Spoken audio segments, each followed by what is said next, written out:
Welcome to Miss TT Stories, where every story is a new mystery waiting to be solved.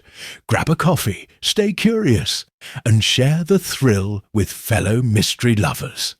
Let's get started. Chapter 1. The Scream by the Ivy Wall Marleycomb was the kind of village one might imagine from an oil painting.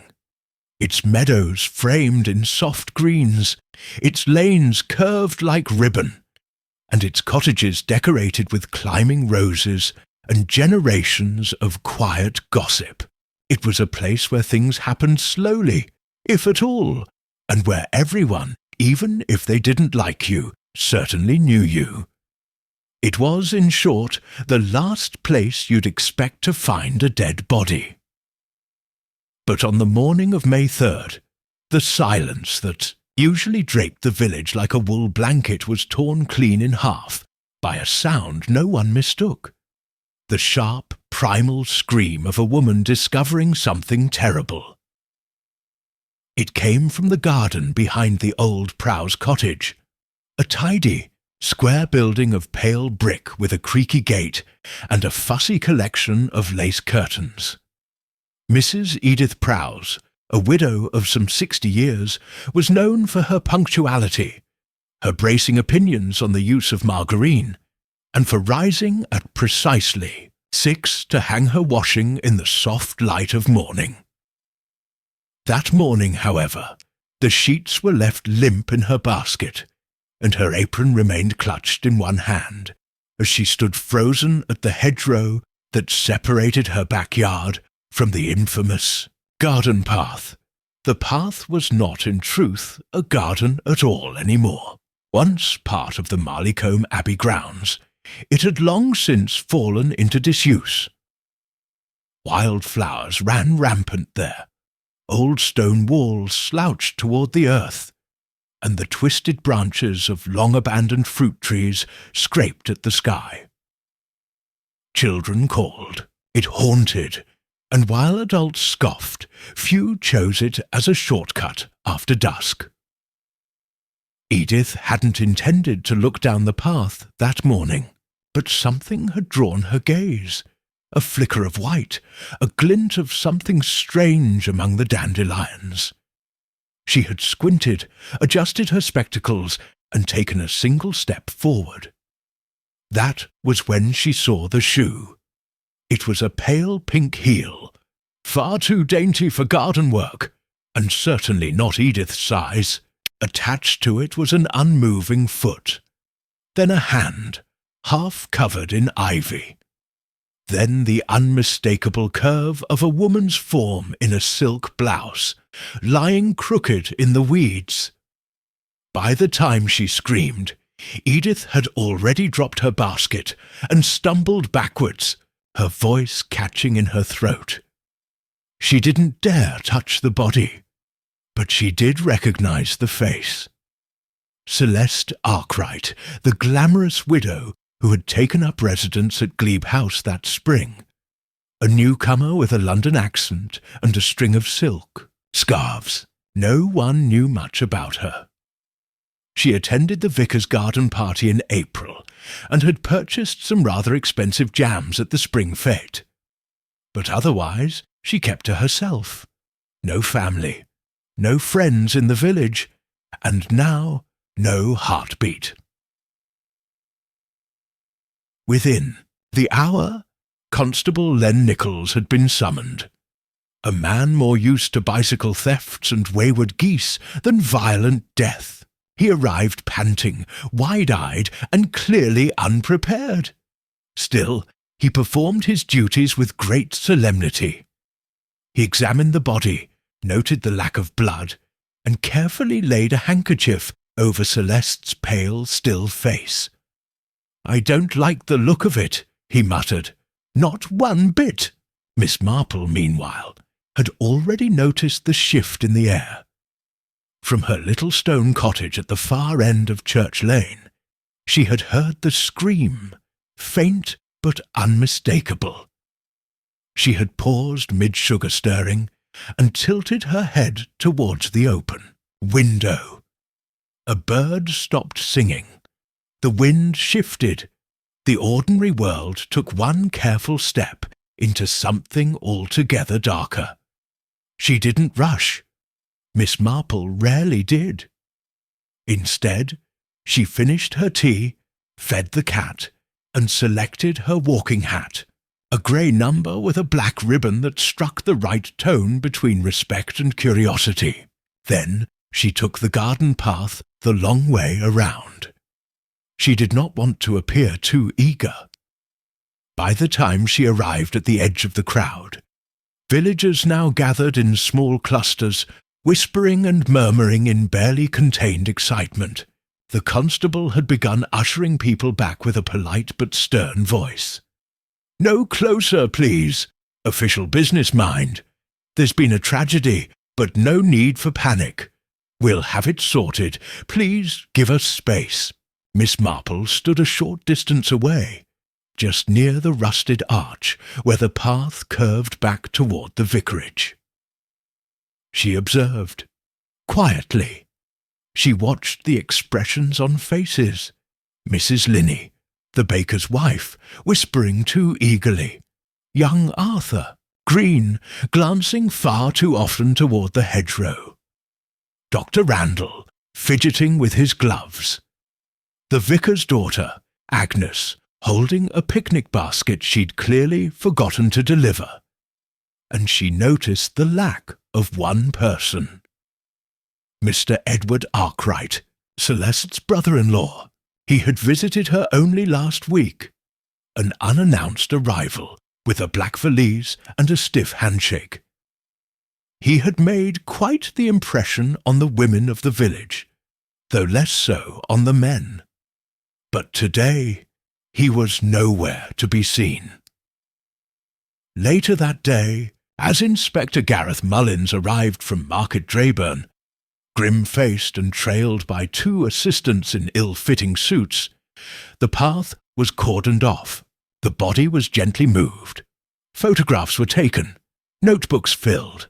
It was ruled a suspicious death, 'cause not yet determined. But Miss Marple already knew two things. 1. Celeste Arkwright had not tripped and fallen in any ordinary way. And 2.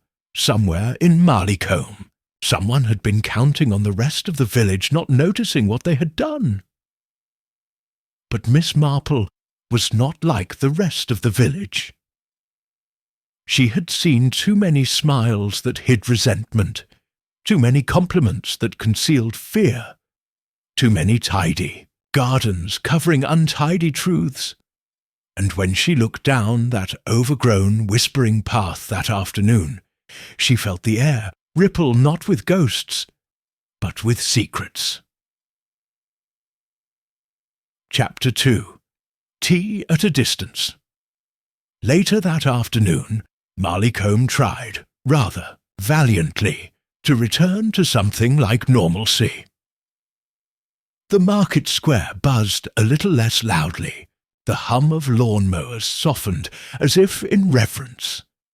Even the birds, usually chatty atop chimney-pots and orchard trees, seemed subdued, as if they too sensed that death had wandered where it shouldn't. Word of Celeste Arkwright's death had spread like butter on hot toast. By lunchtime, every shopkeeper, gardener and milkman had repeated the facts, or their version of them, at least twice. She was found with her eyes open, no marks on her neck. She still wore her earrings. There was no blood. Perhaps it had been poison, perhaps fright, or maybe, the more dramatic whispered, it was something worse, something unnatural. Miss Marple had heard it all before, not just the theories, but the exact patterns they followed. A new tragedy in a quiet place was like tossing a stone into a pond. The ripples followed predictable circles. First came shock, then speculation, then, inevitably, suspicion. She had seen it too many times in St. Mary Mead to pretend otherwise, Grief was rarely straightforward, and people, even kindly ones, became odd under pressure. Too helpful, or not helpful enough. Miss Marple stood by her sitting-room window, tea cooling beside her untouched. She watched Agnes, the vicar's daughter, pause outside the greengrocer's. Agnes had left her basket behind earlier, and now she seemed to be retracing her steps, walking slower than usual, stopping to look at everyone. She was, Jane Marple noted, trying to listen without being obvious about it. That told her quite a bit. Her gaze shifted toward the hill road leading out of town. Still no sign of Edward Arkwright. He had arrived at Glebe House only 6 days ago, according to Mrs. Petwell, who kept books for the post office and had taken great interest in his handwriting. He had not accompanied Celeste to the spring luncheon at the rectory. He had not been seen in the cafe, and now he had not appeared at the scene of her death. Of course, it was possible he'd left, but no one recalled seeing a taxi, and Marleycombe didn't have a rail station of its own. Curious, she murmured aloud, then gave the cat an apologetic glance. Though I suppose you've heard me say that far too many times. At 3:30 sharp, Miss Marple put on her gloves and walked the short distance to Lily Hargrave's cottage. Lily was, by reputation, the best scone baker in the women's circle, and had been a near-permanent fixture in Marleycombe since before the war. She had also, conveniently, been one of the last people to see Celeste Arkwright alive. "Come in, Jane," Lily said with a slightly breathless smile. Her eyes flicked to the clock, and then to the fresh tray of shortbread. "I'm afraid you'll have to forgive the state of things. It's been a rather trying morning." "I don't expect tidy houses in times of tragedy," Miss Marple replied gently. "And yours is never untidy, Lily." They settled into the sitting-room, where the fireplace had been laid but not lit, and the scent of lemon polish still lingered faintly on the air. Miss Marple took her tea, black, 1 sugar. Lily stirred milk into her own, with slightly trembling fingers. "You knew her, didn't you?" Lily asked. "Celeste?" "I'd hardly say I knew her," Miss Marple said, "but I met her twice. Once at the spring fete, once in the lane outside the post. She had the sort of smile that makes you think she's planning something. I never decided whether I liked that or not." Lily gave a nervous chuckle. She was striking, a bit too fashionable for here, all that perfume. And she smoked. You know how the vicar's wife dislikes that. "And did you speak with her recently?" Miss Marple asked, adding just the right touch of offhand curiosity to the question. Lily's face pinched slightly. "Well, yes. Yesterday, in fact. She stopped by just after lunch. Said she needed help with her garden. She was trying to restore part of the path behind Glebe House. Said it had energy or something of the sort. She was very odd about it." "Odd how?"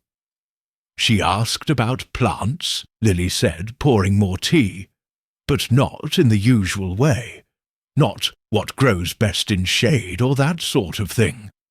She wanted to know if any of the herbs in the village were, what was the word she used? Symbolic. As if she thought the gardens could speak." Miss Marple frowned, deeply intrigued. "She said she was expecting a guest." Lily added, "I assumed she meant Edward, but she sounded, I don't know, on edge. I asked if she was all right. She laughed and said, 'The ghosts are more polite than the living.' Then she left. That, too, was curious." Miss Marple asked a few more gentle questions.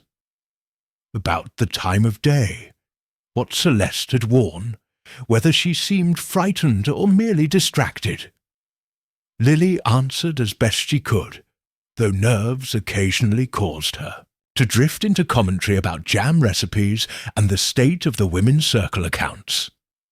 Eventually, Miss Marple rose to leave. She thanked Lily for the tea, complimented the shortbread, and promised to stop by again. But as she stepped into the fresh air, she paused on the threshold, a slight breeze catching the edge of her scarf. The haunted garden path had always been a place of whispered stories and children's dares. But Miss Marple had a growing suspicion that someone had chosen it not for its legend, but because it was familiar. Because they knew no one would walk it in the dark. Because they thought it was the perfect place to hide something terrible. The question was, what else had been hidden along that path? And more importantly, who else had walked it last night, unseen? Chapter 3. The Man in the Black Valise Glebe. House sat at the edge of Marleycombe, like an elegant guest who had overstayed her welcome. Charming on the outside, but somehow aloof.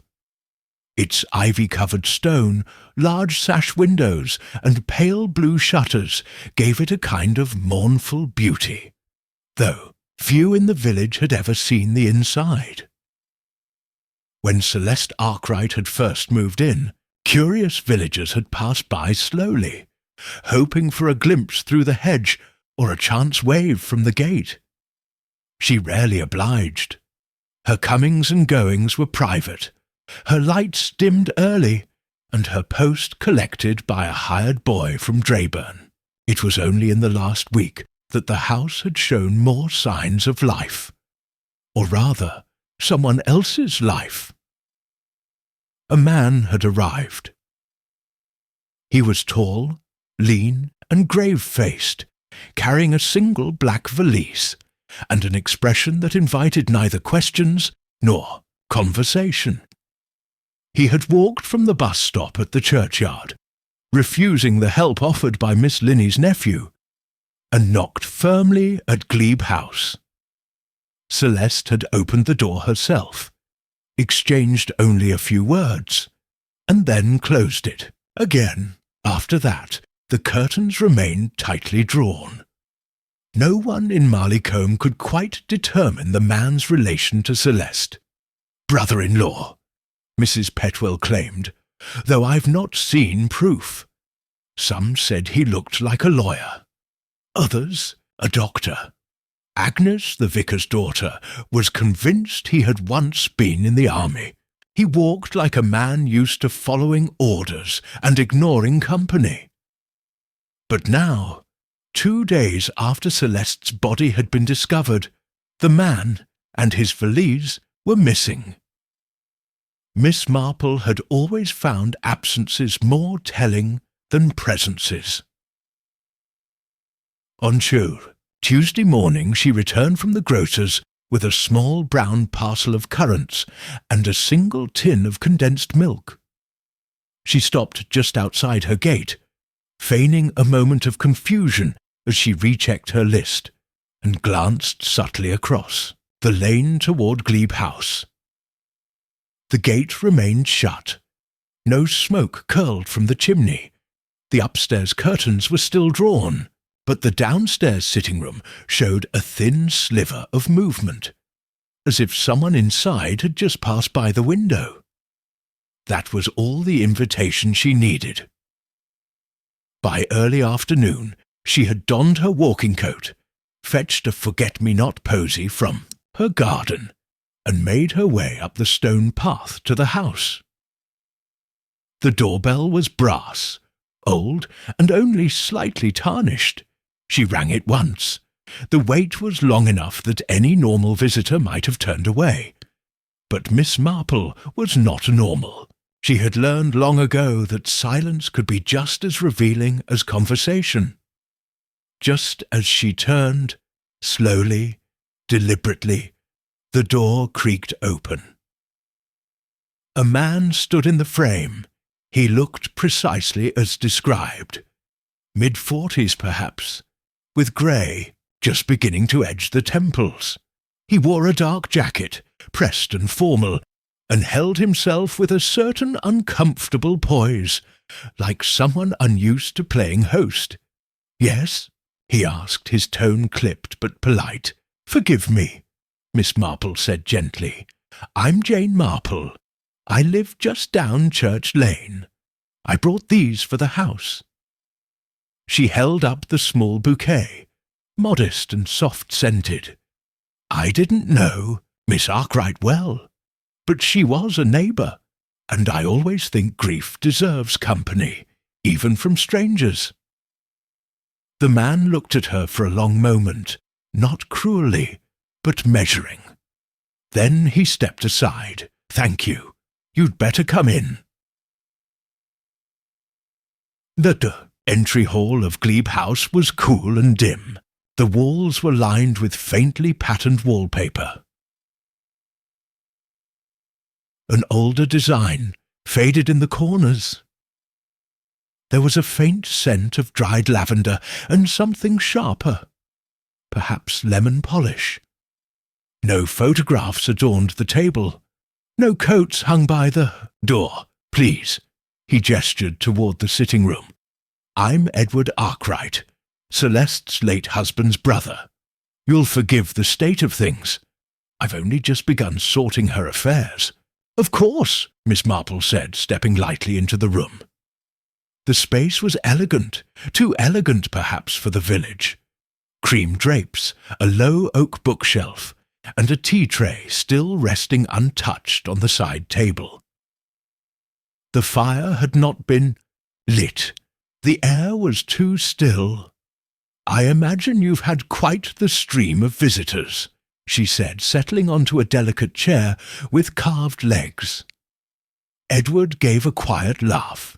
"Not exactly. The inspector was here, took some notes, had me repeat myself a few times. I'm not sure what they think happened." "What do you think happened?" she asked. There was a flicker in his eyes. Not fear, not exactly, but something like resistance, I think, he said carefully.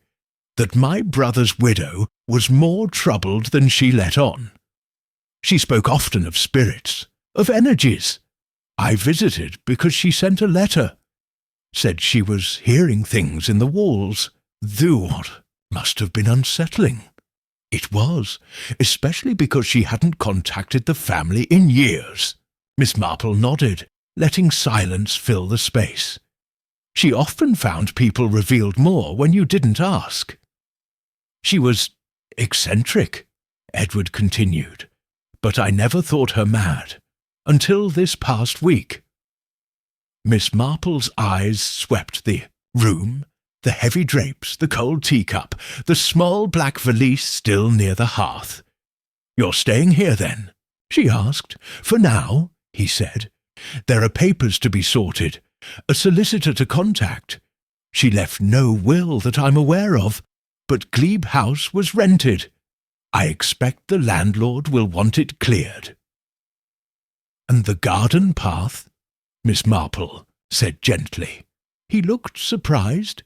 "She mentioned it to a few villagers," she explained. "Said she felt drawn to it, that it had energy." Edward's jaw tensed. "She said it was the one place she could hear the past," he said finally. "I thought it was poetic nonsense, but she walked there often, especially at night. I told her to stop, but she didn't." "No." Miss Marple nodded again, as if this too made perfect sense. After a few more pleasantries, and a promise to return with a plumbed heart, she took her leave, thanking him once more. But as she passed the garden wall and stepped back into the lane, her expression darkened. The man had not asked her how Celeste had died. And that, she thought, was rather telling. Chapter 4. The Whispering Letter. The morning fog curled like soft breath over Marleycomb's rooftops, weaving through trees and curling against window panes. It wasn't thick, just enough to make the chimneys look as though they hovered above the cottages like something in a dream. The kind of fog that made people speak in lower voices and tread a little lighter, as if afraid to disturb whatever old secrets the mist might carry. Miss Marple had risen early, long before the post arrived, and was already halfway through her second cup of tea when the knock came at the door. It was not the postman himself. He was, in her experience, precisely 17 minutes later, but rather Agnes, the vicar's daughter. Agnes looked pale. Not grief-pale, but that nervous, fretting sort of colour that belonged to someone. Holding on to something too long. "Good morning, Agnes," Miss Marple greeted, ushering her inside with a quiet smile. "You look as if you've seen a ghost, though in this village that's not altogether unexpected lately." Agnes smiled weakly, but did not laugh. She held a cream-coloured envelope in her hand, already opened with slightly torn edges, as if she had tried not to open it, but failed halfway through. "I didn't know who else to show," she said, "but I thought you should see it. I think it might be important." Miss Marple led her into the sitting room, where the fire had just started to catch. The cat leapt off its perch and gave Agnes a curious sniff before vanishing to the hallway. "Sit," Miss Marple said gently, "and tell me everything. From the beginning, please. Slowly." Agnes nodded and took a deep breath. "I was delivering leaflets yesterday about the church garden tea. I hadn't meant to pass by Glebe House, but I did, and the post-box was overflowing, completely stuffed. I thought it was odd since Mr. Arkwright had already been staying there, so She flushed. "I pushed the rest of the letters in through the side and left. I didn't think anything of it," she paused. "But this morning something was on my doorstep. Just this." She placed the envelope in Miss Marple's hands. There was no address, just a single word on the front in looping, deliberate script. Agnes. Inside was a letter written in black ink, on thick, embossed stationery. The writing was elegant and hurried at the same time. The sort of hand that had once belonged to someone used to invitations and appointments, but now shaken by urgency. Miss Marple read the letter aloud. "Agnes, I don't know who else to trust. You're kind and not too inquisitive, and I hope you'll forgive me for saying that. I've done something terribly foolish, or maybe terribly brave. I'm not sure any more. If anything happens to me, anything at all, tell someone. Tell the woman who lives in the cottage with the lilac hedge, the one who sees things others don't. I think she already suspects me, but I'm not the villain here.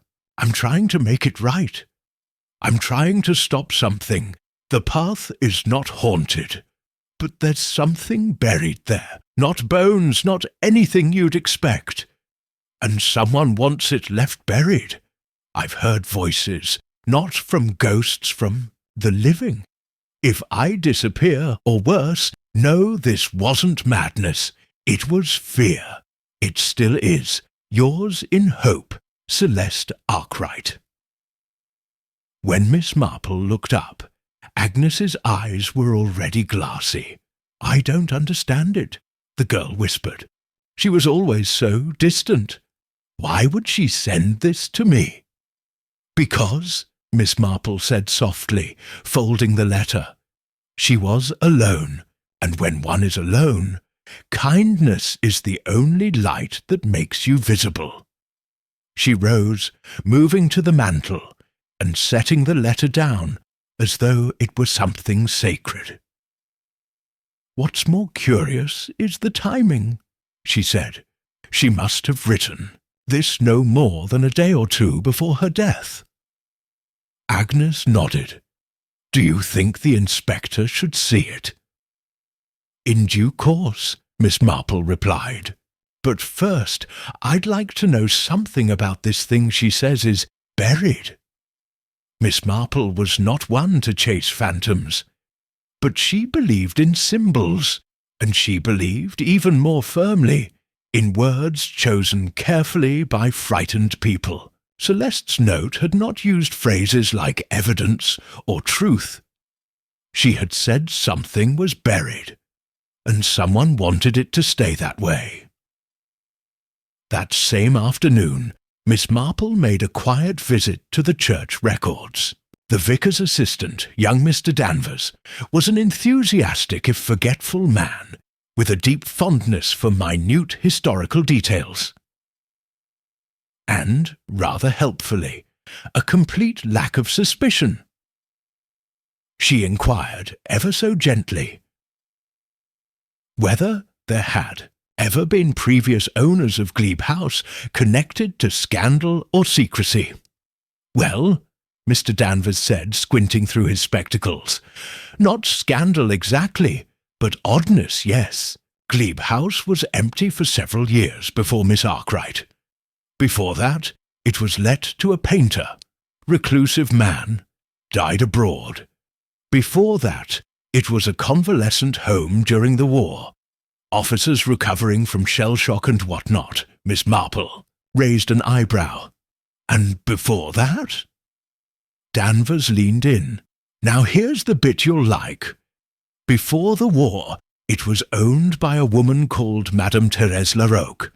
French, claimed to be a medium, held séances and spirit readings, and villagers called her the Garden Witch. Left suddenly in 1927. Some say she was deported. Others say she fled after someone accused her of theft.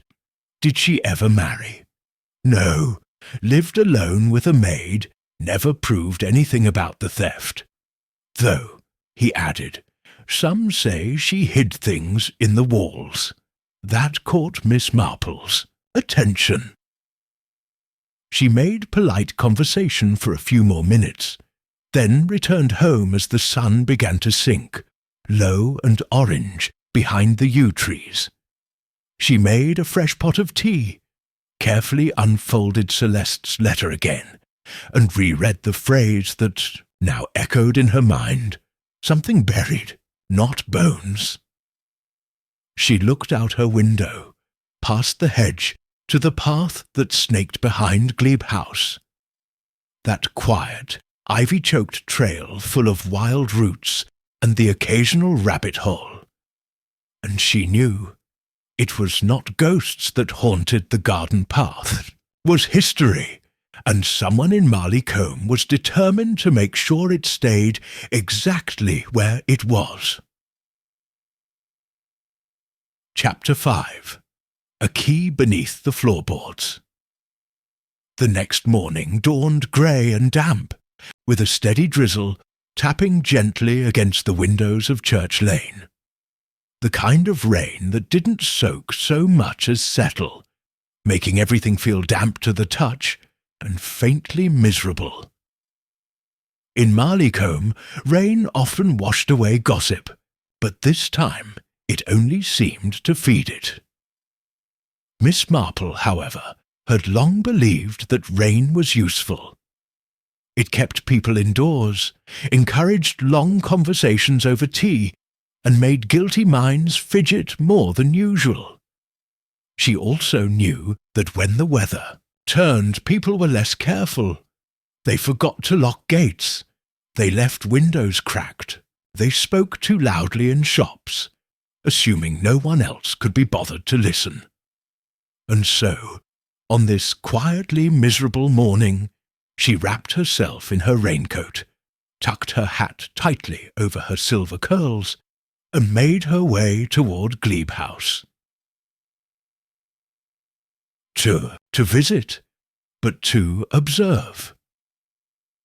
She took the long way again, past the vicarage, through the east lane behind the library, and across the narrow stone bridge where the stream babbled faintly.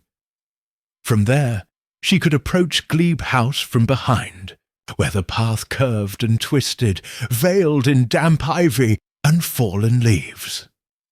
It was quiet here, too quiet. She stood for a long moment, listening, and then she heard it. The faintest creak of floorboards inside the house, followed by a muffled thud. Someone was moving inside, slowly, deliberately. She stepped back into the hedgerow, nearly invisible from the lane. There was a half-open side window, slightly ajar, no doubt left so by someone thinking no one would approach in this weather. She did not peer inside. Not yet. She waited. The sounds came again. Another creak, the rasp of something being pulled, then a metallic clink. Miss Marple felt it in her bones. Something was being retrieved. 10 minutes later, she slipped away silently and returned home, changed her shoes, made a fresh cup of tea, and phoned Lily Hargrave. "Lily, dear," she said brightly, "do you happen to recall if Madame Larocque's maid, back in the 1920s, had any surviving family in the village?" There was a long pause on the line. "Well," Lily said eventually, "I do believe she had a niece, or maybe a cousin. Someone younger, anyhow. Moved into the Hatherley cottages. I think her name was Dora. Dora Elcott. Would she be the same Dora Elcott who works in the parish archives now?" "Why, yes," Lily replied. "Funny old thing. Always wears gloves, even indoors." "Why do you ask?" Miss Marple smiled faintly. "Oh, I'm just curious about those floorboards in Glebe House." That afternoon, Miss Marple walked to the parish offices under the pretence of donating some old hymnals. Dora Elcott greeted her in the hallway, dusting a row of filing cabinets. Dora was a small, stiff woman of about 60, with a narrow face and keen, suspicious eyes. Her gloves were a pale beige today, buttoned at the wrist. She smelled faintly of chalk and mothballs. "Hymnals?" Dora asked flatly. "Yes," Miss Marple replied. "Too lovely to discard. I thought they might still be of use." Dora accepted them without a word. She was not the sort to linger in pleasantries. "I imagine you've been quite busy with all the excitement," Miss Marple offered gently. Dora's lips thinned. "I don't bother with gossip."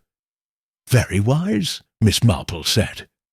"Still, it must be odd, seeing a house like Glebe's come alive again, if only briefly." "It's a cursed place," Dora said abruptly, and Miss Marple's eyebrows lifted slightly. "How so?" Dora glanced toward the office door, then lowered her voice. "My great-aunt, Marguerite, was the maid there, back when Madame Larocque lived in the house. She saw things, heard things. My family never believed her. They said she was mad, like the mistress. And what did she think? She thought something was hidden, something important. She claimed she heard voices, not ghosts, she said, but real ones. People meeting in the middle of the night, arguing. Once she found a burnt envelope behind the hearth. She showed it to Madame. The next day it was gone." Miss Marple leaned forward, intrigued. "And did she ever find out what they were hiding?" Dora's eyes narrowed. She tried. Madam had a hiding place under the floorboards of the back room. My aunt said she saw her pry it open once, late at night. Slipped something inside. Miss Marple's breath caught. And what happened?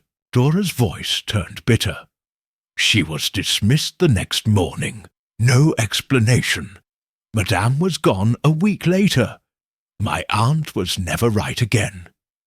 Miss Marple sat quietly for a moment, absorbing it all.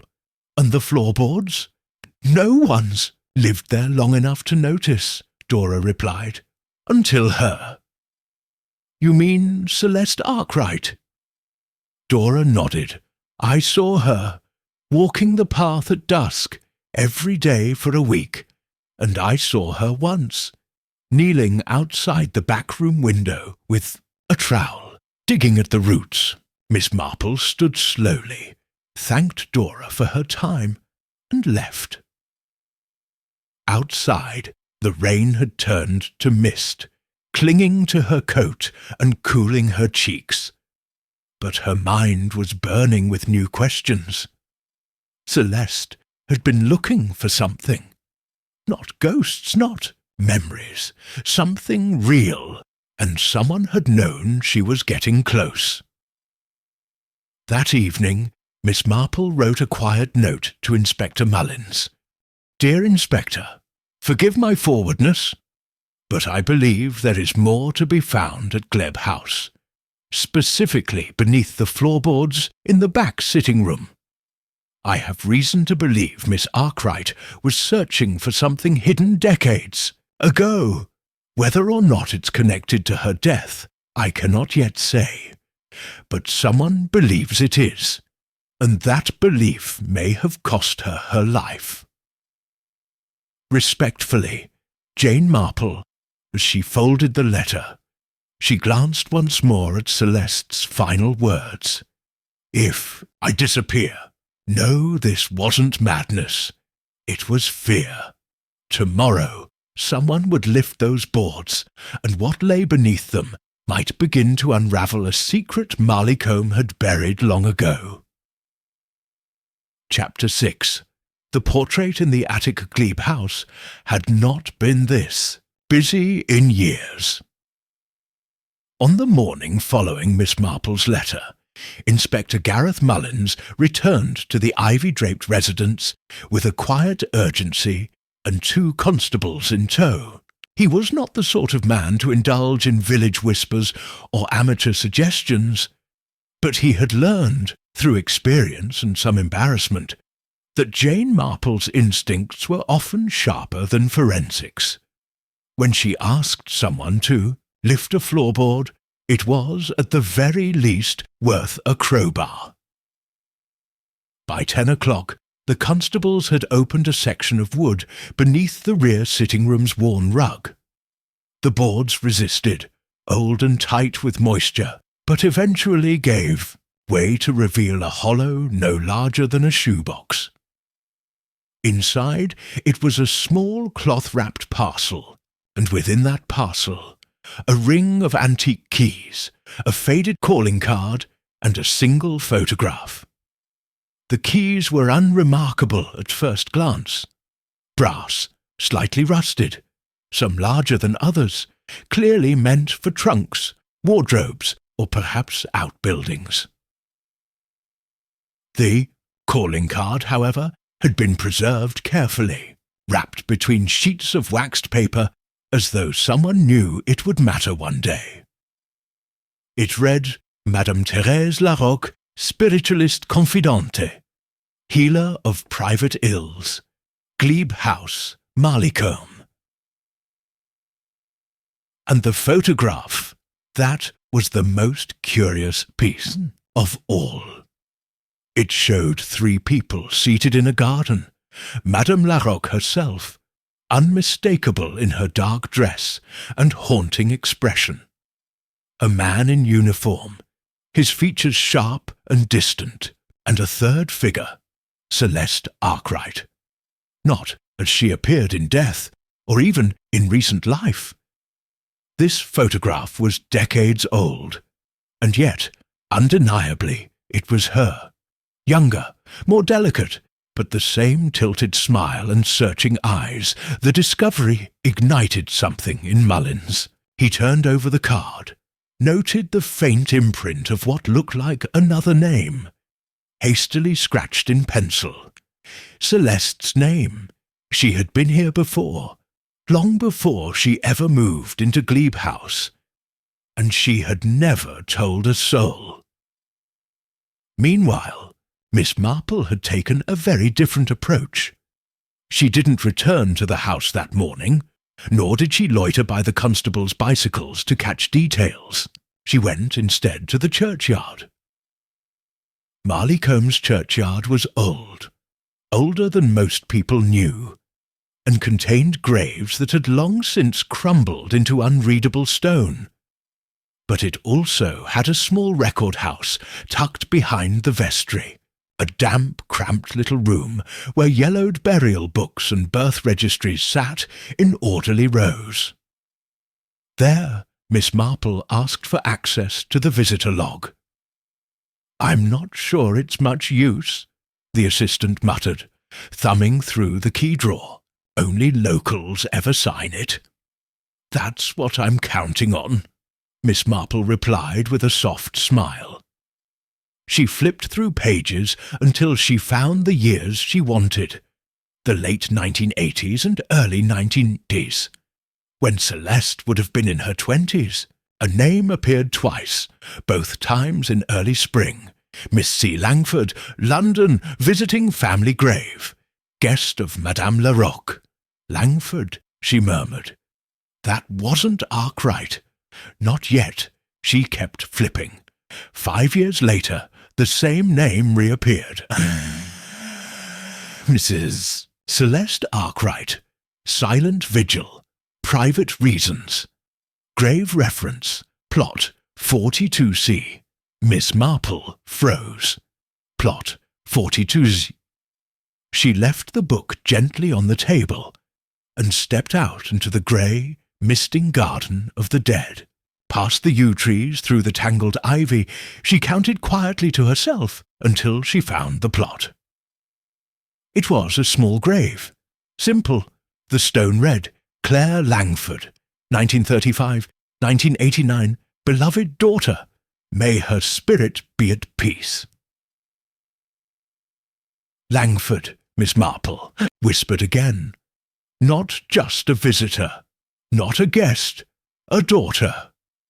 That night, as the village quieted and the fog rolled in once more, Miss Marple sat beside her hearth, tea in hand, thinking deeply. Claire Langford. Celeste had been her daughter, and she had come back to Glebe House not as a stranger, but as a legacy. Perhaps even an heir. What had she been searching for? What had she remembered? And why had she died just days after returning to the very house where her mother had once whispered to spirits in the dark? At the same time, Edward Arkwright sat alone in the attic of Glebe House. He had not been told about the photograph, nor had he asked, but he had found something of his own. The attic door had long been stuck. It wasn't locked, just warped and swollen with years of disuse. He had forced it open with his shoulder, muttering under his breath, and had nearly choked on the dust. The space was filled with old trunks, most too heavy to open, and a single wooden easel covered by a moth-eaten sheet. He lifted it and froze. The portrait beneath was oil on canvas, perhaps 30 years old, its brushstrokes dark and vibrant. It depicted a woman seated in a high-backed chair, her hands folded in her lap, her gaze level and fierce. It was Claire Langford. The signature in the bottom corner read, C. Arkwright, his brother. Edward sat on the attic floor, stunned. His brother. had painted Celeste's mother? Why? When? And why had it been hidden? His thoughts tangled like vines pulling tight. He wanted to believe that this was all coincidence, that Celeste had come here on a whim, that her death had been tragic, yes, but explainable. But now he wasn't so sure. Back at the cottage, Miss Marple stood at her window as night fell. She no longer believed Celeste Arkwright had simply been frightened. She had been warned. She had remembered something from her childhood. Something buried in this village, in this house, and perhaps in her own family. Something that someone else was desperate to keep secret. The photograph, the grave, the portrait. It was all starting to unravel, and Miss Marple, with her quiet eyes and her teacup wisdom, knew this. Secrets rarely stayed buried, especially not in gardens. Chapter 7. The Woman in the Photograph. Miss Marple placed the photograph on her writing desk with great care, as though it were a living thing that might shift or vanish if she looked away.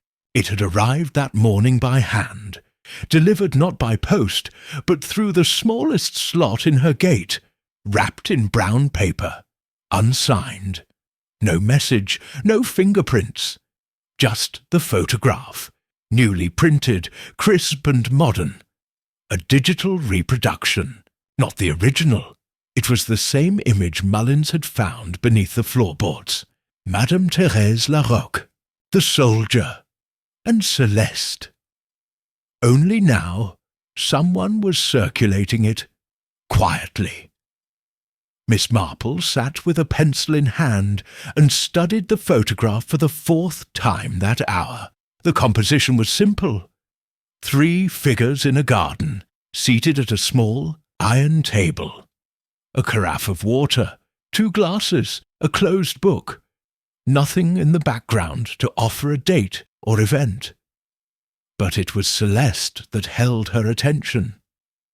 She sat nearest to the soldier, leaning slightly toward him, though her expression was pensive rather than warm. Her hand rested on the table's edge, fingers curled inward, as if uncertain about her place. She looked to be about 20, and not yet hardened by the wariness she wore in later life. The most telling part, however, was the faint resemblance between her and Madame Larocque, the cheekbones, the arch of the brow, the tilt of the chin. Daughter and mother. But the man, the soldier, remained the mystery. His features were sharp, his uniform formal, and his insignia just slightly obscured by shadow. British Army, likely, though the medals, just visible, hinted at special service. Miss Marple tapped her pencil against her chin.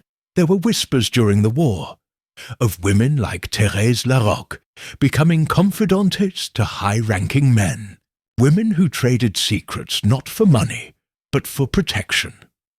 Some called them spiritualists, others spies, still others just tragic figures caught in complicated times. Could this soldier have been Claire Langford's lover, or something darker? And why had Celeste returned to Marley Combe decades later? Not to reclaim a home, not to connect with villagers, but to uncover something. Inspector Mullins arrived at Miss Marple's cottage just past 11, his coat damp and his shoes caked in mud. He looked tired, not just from the rain, but from the weight of pieces that no longer fit neatly together. He took the offered tea gratefully and sat stiffly by the fire. "Someone has been in the records," he said without preamble. "The burial logs were disturbed, and Dora Elcott swears someone rifled the parish archives last night." Miss Marple raised an eyebrow. And nothing taken? No, but the guest book from 1989 is gone, and a page from the land transfer book, the year Glebe House changed hands, has been ripped out. She stirred her tea. Someone is trying to erase her history. Or their own, Mullins muttered. We traced the portrait, the one in the attic. It was painted by Charles Arkwright, Celeste's husband. Did you know that? I suspected, Miss Marple replied calmly. It's not the brushstrokes that give it away. It's the sentiment. No stranger paints a woman with that kind of reverence unless there's a bond. Mullins looked frustrated. But why hide it? Why bury her? Connection to Madame Larocque? Why change her name? And more to the point, who sent you this? He gestured to the photograph on the table. Miss Marple simply shook her head. I don't believe the sender meant to intimidate me. I think they wanted me to know they were watching. Watching you? No, she said. Watching the case, and they want it solved, but not by the police. He frowned. That's a bit grand for Marleycombe. Oh, you'd be surprised what this village is capable of. She paused, then added softly, There's something personal here, Inspector. This isn't about theft or madness. It's about legacy, shame, and the kind of secrets people spend their lives trying to silence. Mullins sighed and rubbed his eyes. We're combing through everything. But unless someone talks, they will, she said. They always do. It's just a matter of the right question being asked. That afternoon, Miss Marple visited the Marleycombe bookshop, a quiet little place tucked between the milliner's and the café. Most came here for gardening guides or church calendars, but Miss Marple came for Miss Pilkington, the bookshop's owner and Marleycombe's most underappreciated observer. Miss Pilkington was small, owl-eyed, and prone to long silences that often tricked people into speaking far too much. Her memory was impeccable, her hearing even more so, and her hobby was genealogy. Miss Marple, she said, looking up from a stack of catalogues, I've been expecting you. Have you? I thought you'd come yesterday, truth be told, but you like to let the dust settle before you start asking the right questions. Miss Marple smiled. Then let me not disappoint. I'd like to ask about the Langford family, specifically Claire, and what you know of her time in Marleycombe. Miss Pilkington adjusted her spectacles and pulled a thin folder from under the counter. She came here in '59. Quiet, French, accent. Claimed to be a widow, though no one ever saw proof. Bought Glebe House from a Mr. Cray, who'd been using it to store antiques. She kept to herself, but people started visiting, mostly from London. All men, always left late, who was beautiful, distant, and some say she had a daughter, though the girl was rarely seen. Did she? Miss Marple asked. Miss Pilkington nodded. A few villagers swear they saw her, once at the greengrocer, once in church. But Claire was fiercely protective. People said the girl had the sight. Aye, or at least her mother believed she did. Miss Marple sat very still. And what happened to Claire? She fell ill, very suddenly. Died within a fortnight. Some say cancer. Others whispered poison. But the death was registered as natural.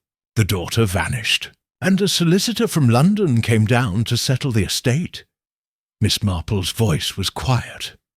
And the girl became Celeste Arkwright. Yes, Pilkington said, though she didn't take that name until she married Charles. changed everything. Her name, her history. She became a ghost with lipstick.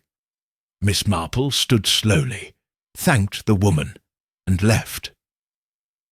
Outside the air was thick and still. So much had been erased. Names, papers, even faces. But you couldn't erase memories, especially not in a village. And somewhere in Marleycombe, someone else remembered Celeste, someone who had watched her die. Chapter 8. Secrets Never Stay Silent. Marleycombe was not a village accustomed to tension.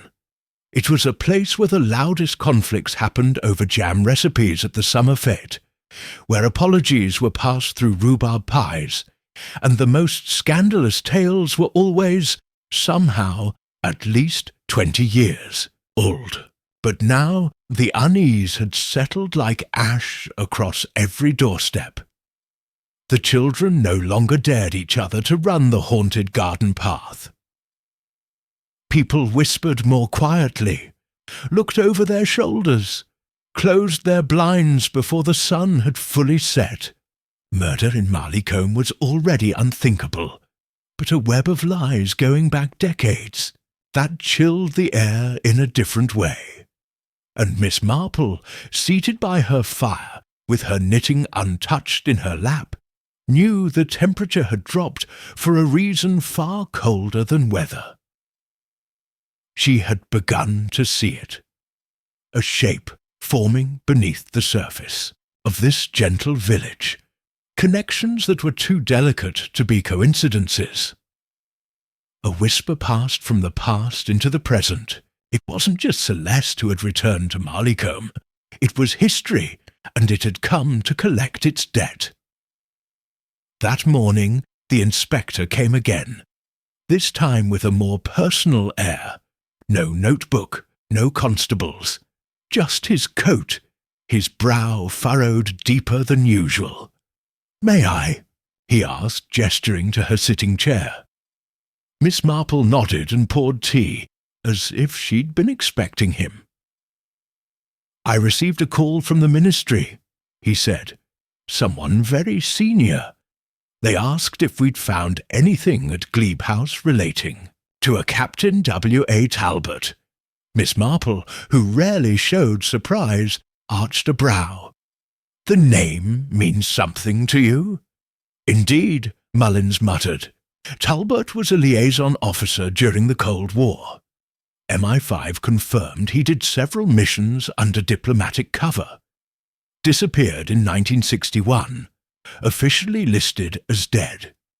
But they now think he was seen in that photograph with Madame Larocque and Celeste." Miss Marple leaned back slowly, her eyes narrowing in thought.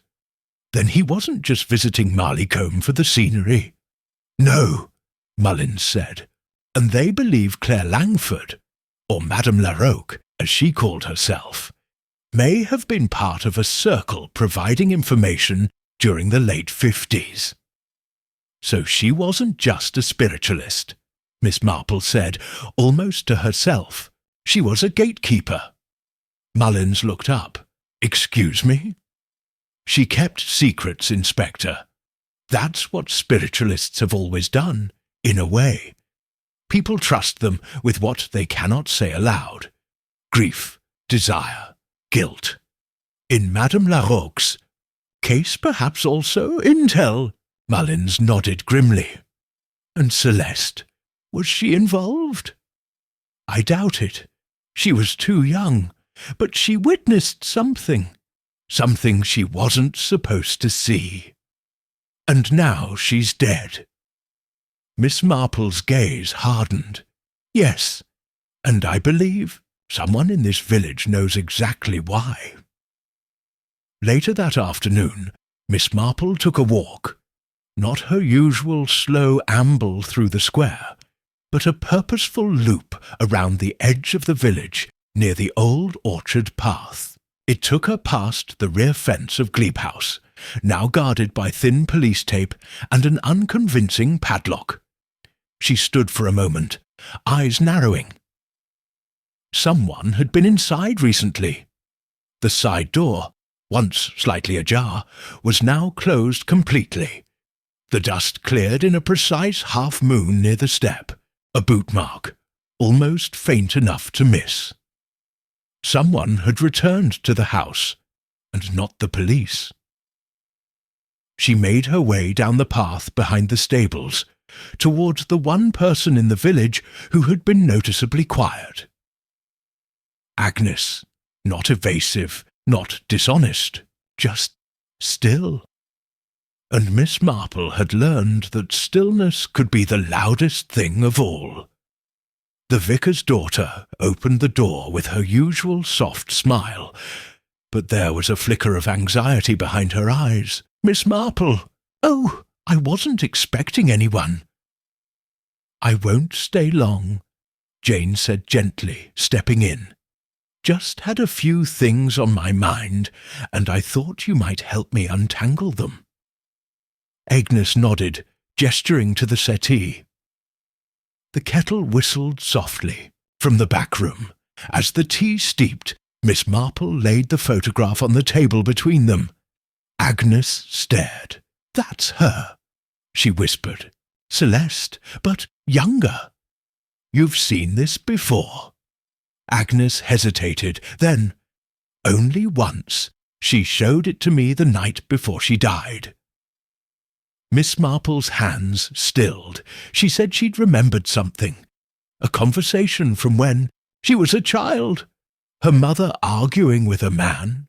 She said she thought it was about money. But later, after her mother died, she began to believe it was about something else. Something dangerous. Agnes took a breath. She told me she'd come back to Glebe House to make peace. She thought if she could understand what happened, what her mother was involved in, then maybe she could finally feel like she belonged somewhere. Miss Marple listened in silence. "She was afraid," Agnes added, "but she didn't run. She said she was being watched, and that she had a plan."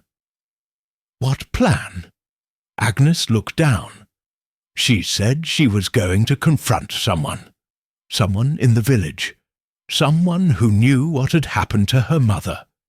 She wouldn't tell me. Who?" Miss Marple gently covered her hand. "Thank you, my dear." As she left the vicarage, the wind caught her scarf and tugged it like a warning. Someone had killed Celeste, not for what she did, but for what she remembered.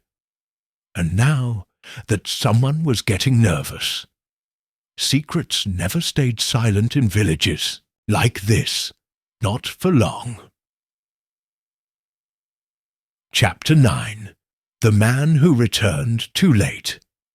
The day Edward Arkwright returned to Glebe House, the rain had already begun. Not the polite misty drizzle Marleycombe was used to. This was an unseasonably hard, driving rain, thudding against rooftops and drowning birdsong. It was the kind of storm that made people stay indoors, light their fires early, and talk quietly behind half-closed curtains. Edward arrived on foot. No one saw a car. No one heard an engine. Just a tall, dark figure walking from the direction of the woods, soaked to the bone, his coat clinging to him like a second skin. His expression, those few who spotted him later would say, was not grief, nor fear, but something much more dangerous. Resolve.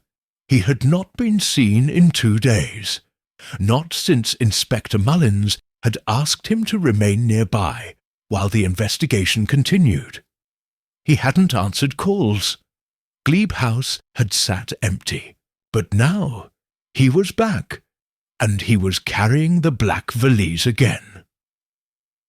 Miss Marple noticed first, of course. She had been watching from her cottage window, her knitting untouched once more. She didn't need to see his face.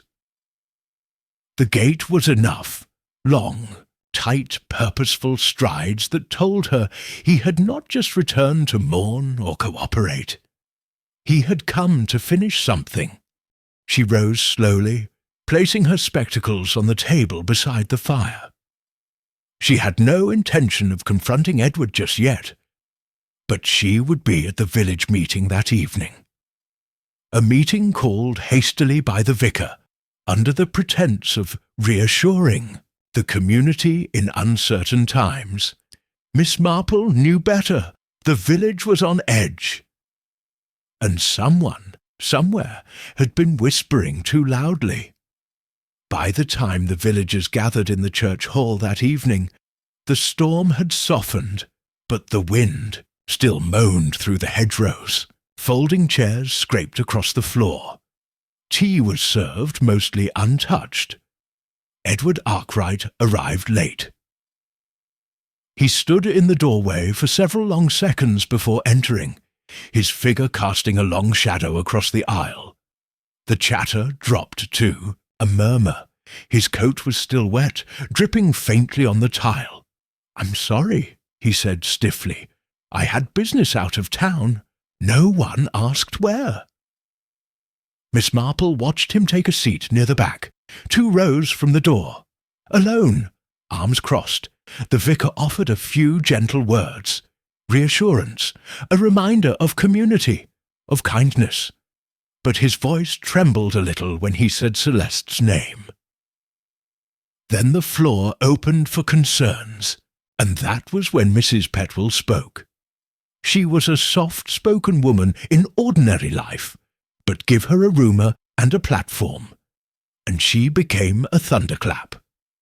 "I just think," she said slowly, "that there are things we deserve to know, like why Miss Arkwright, rest her soul, came here using a name none of us recognized, and why she was digging in her garden days before she died." A few people gasped. Edward shifted slightly in his seat. "And I think," Mrs. Petwell went on, "it's strange that no one said what she died of. No official cause, just quiet." "She was murdered," Miss Pilkington added sharply from her row. "Let's stop pretending it was anything else." The air thickened. The vicar paled. Even the candles seemed to flicker with unease. And that's when Edward stood. "I don't have to answer any of you," he said, voice low but clear. "But I will say this. Celeste came here to put something right. She didn't tell me what. She only said she'd been lied to her whole life, and that she'd found the place where the lies began." A murmur ran through the crowd. Edward's eyes met Miss Marple's. She said she was close, that someone in the village knew what really happened to her mother. Now silence. You could have heard a pin drop on stone. Miss Marple stood slowly. She didn't raise her voice. She didn't have to. "I believe she was right," she said. "Claire Langford, Madame Larocque, was not the charlatan many assumed. She was connected to something real, dangerous, and I believe she was silenced. Because of it." More murmurs. "She left behind a daughter," Miss Marple continued, "who carried the shadows of that past without understanding them, until recently, when something or someone led her to dig up the truth." She looked around the room. Someone in this village knew, someone who had something to lose if that truth came out. And now, someone, not police, has been in Glebe House since the floorboards were lifted, looking for what else Celeste might have uncovered. She let that hang in the air. No one spoke. Edward's jaw clenched, and in that moment, Miss Marple knew he had been searching too, not to hide something, but to confirm it. That night, as rain returned and the village quieted, Miss Marple walked the garden path behind her cottage. She didn't light a lamp.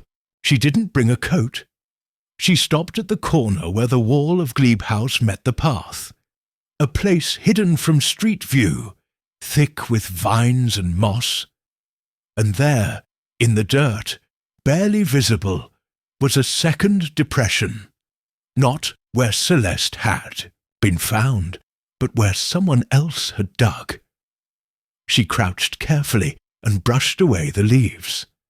And there, nestled in the mud like an unwanted memory, was something hard and rusted. A locket.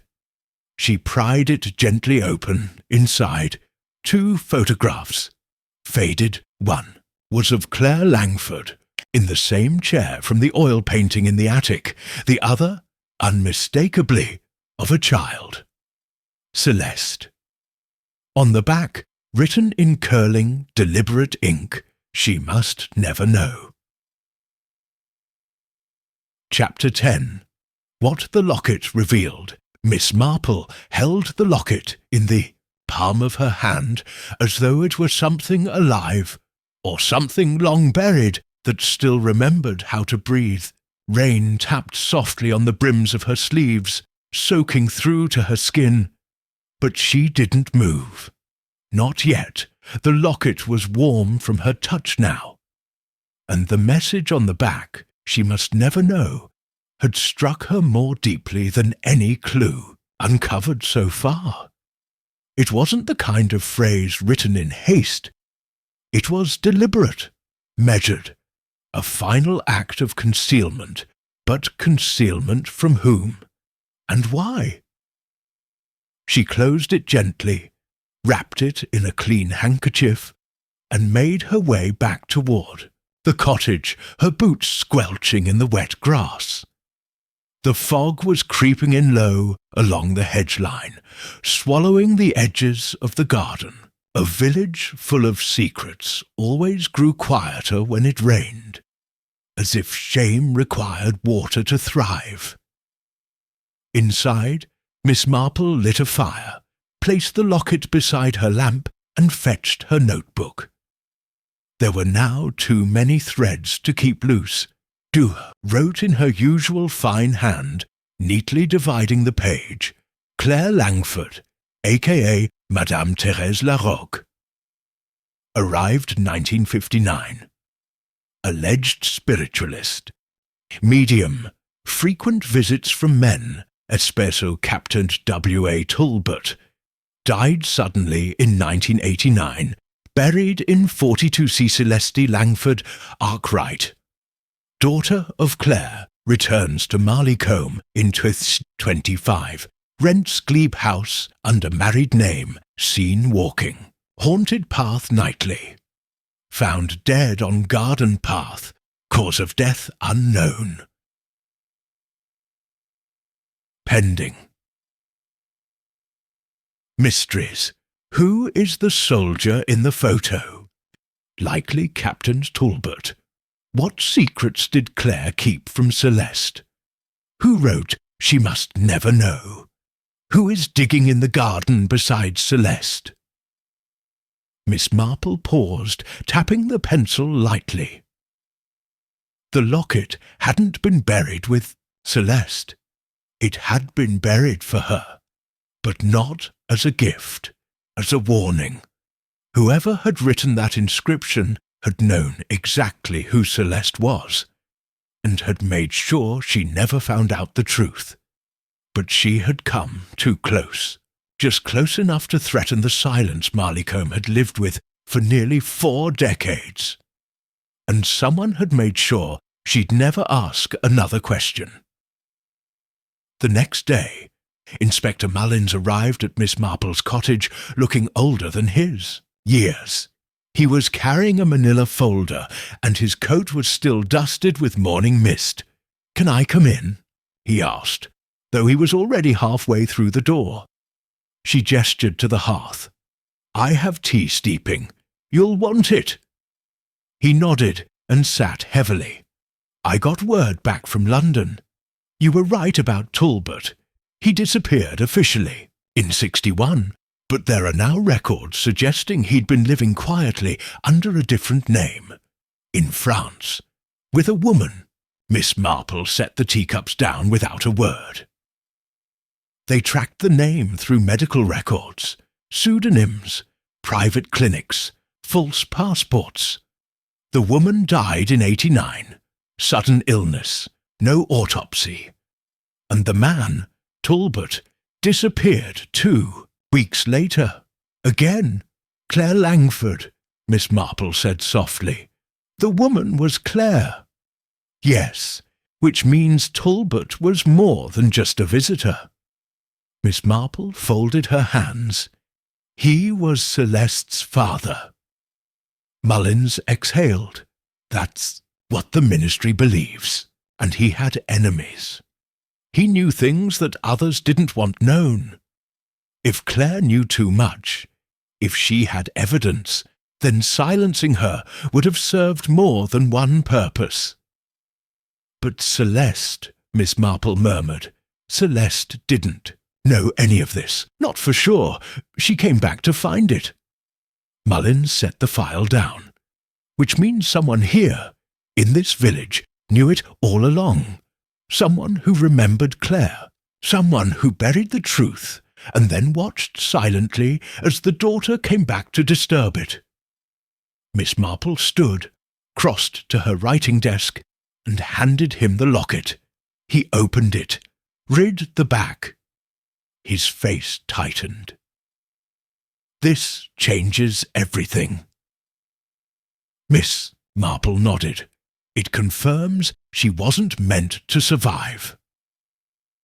That evening, under the cover of gathering dusk, Miss Marple returned to Glebe House.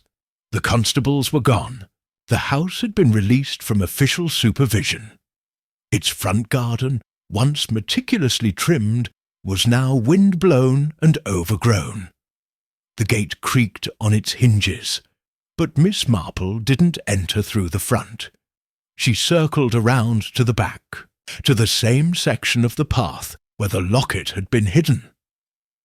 There was still loose earth near the hedge wall, where someone had hurriedly filled the hole. Someone with neither guilt nor finesse. She pressed gently on the soil. It gave way more easily than it should have. Another layer had been disturbed recently. Inside the garden, a light flickered behind the curtains.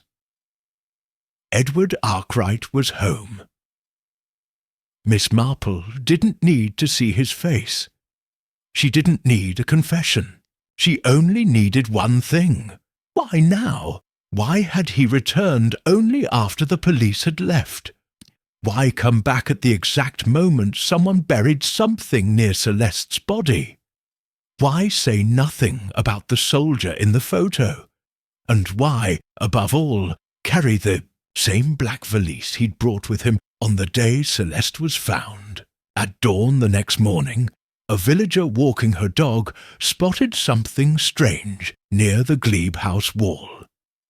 It was the locket, cleaned and left open, as if its purpose had been fulfilled. Inside, the photograph of young Celeste had been removed, and in its place, a folded slip of paper. 4 words, scrawled in faded ink. Forgive me. It's done. Chapter 12. The Widow Who Knew Everything. Mrs. Fenley had been widowed for almost 20 years, and in all that time she had never once been late to anything. She arrived at church 5 minutes early each Sunday. She trimmed her hedges every 3rd Thursday. She paid her rates on the 1st of the month, and collected her pension precisely at 10:35 on Tuesdays, because, as she liked to say, if you arrive too early, you look anxious. If you arrive too late, you look guilty. So, when she failed to collect her pension that Tuesday morning, and failed to respond to 3 polite knocks from the postman and 1 far less polite knock from Mrs. Petwell, Miss Marple took it upon herself to visit. She found the door slightly ajar. The house was quiet, too quiet, save for the ticking of an old wall clock and the distant hum of the radio, left on in another room. The kettle had boiled dry. The sitting room smelled faintly of burned toast, and in the centre of the room, beneath the oil portrait of Mr. Fenley in his wartime uniform, sat the widow herself, upright in her armchair, hands folded neatly in her lap, eyes staring toward the window, not dead, but stunned. "Mrs. Fenley," Miss Marple said gently, stepping forward. The older woman blinked once, then again, as though returning from some place far away. She opened her mouth, closed it, and then reached for a folded newspaper on the table beside her. "I received this," she said quietly. "Slipped under my door some time in the night." Miss Marple took the paper. It wasn't a full newspaper, just the obituary column from the Drayburn Courier, and there, between the death notices of a retired plumber and a beloved schoolteacher, was a new listing. Claire Langford, née unknown, aged 54. Passed peacefully, March the 2nd, 1989. Survived by her daughter, Celeste. In loving memory of all that was lost and all that must remain hidden. No service. Miss Marple read the listing 3 times. There had been no official obituary in 1989. Claire's death had come quietly, suddenly, and no paper in the area had printed her name. It had been buried, along with everything else, but now someone had printed it and left it as a message to Mrs. Fenley. "Did you know her?" Miss Marple asked softly. Mrs. Fenley nodded. Her hands were trembling now. Everyone in the village knew Claire, but no one ever admitted it. She exhaled slow and shaky. They came to her quietly, when their children fell ill, when their husbands strayed, when they wanted to know if the war had truly taken everything from them. "You? I went to her once," Mrs. Fenley said. "After my husband died, I couldn't sleep. I kept hearing him, his voice, his boots on the stairs. I thought I was losing my mind." "And what did she say?" "She said I wasn't mad, that grief speaks in familiar voices. She gave me lavender oil and a letter I'd never told anyone. I kept one I'd written my husband but never posted." She looked up at Miss Marple, eyes suddenly sharp. How did she know I still had it? Miss Marple didn't answer. "She was never evil," Mrs. Fenley went on, "never cruel. But she was dangerous, not because she hurt people, because she saw them, underneath, and some people didn't want to be seen." Miss Marple folded the paper slowly. "Claire Langford was silenced, wasn't she?" Mrs. Fenley nodded. "They called her a liar, a fraud, said she tricked men into talking, but they were the ones who came to her, not the other way around." "Did she ever mention a man, a soldier?" A pause, then a slow nod. "Once, not by name, just the one who made me forget who I was." She said she loved him, but also that she didn't know if he was ever real. Miss Marple sat quietly for a long time. Then she reached into her handbag and drew out the locket. Still wrapped, in cloth, she unwrapped it, opened it, and laid it in the widow's hand. Mrs. Fenley's breath caught. "She carried this?" she whispered. "She buried it," Miss Marple said. "But someone else found it, removed Celeste's photograph, left it for me." Mrs. Fenley closed her fingers over the locket. "Then the story's coming undone, isn't it?" "Yes," Miss Marple said gently. And not everyone is pleased about it. That afternoon, Miss Marple returned to her cottage to find a letter slid beneath her front door. It was unmarked. Inside, one simple page, typed, "You're digging too deep, Miss Marple. Some things belong in the past. Let sleeping gardens lie." There was no signature, no return address. But the paper was watermarked with the same faint floral pattern she had seen once before. On a stack of unused stationery in the attic of Glebe House. Miss Marple read it twice, then folded it neatly and placed it beside her teacup.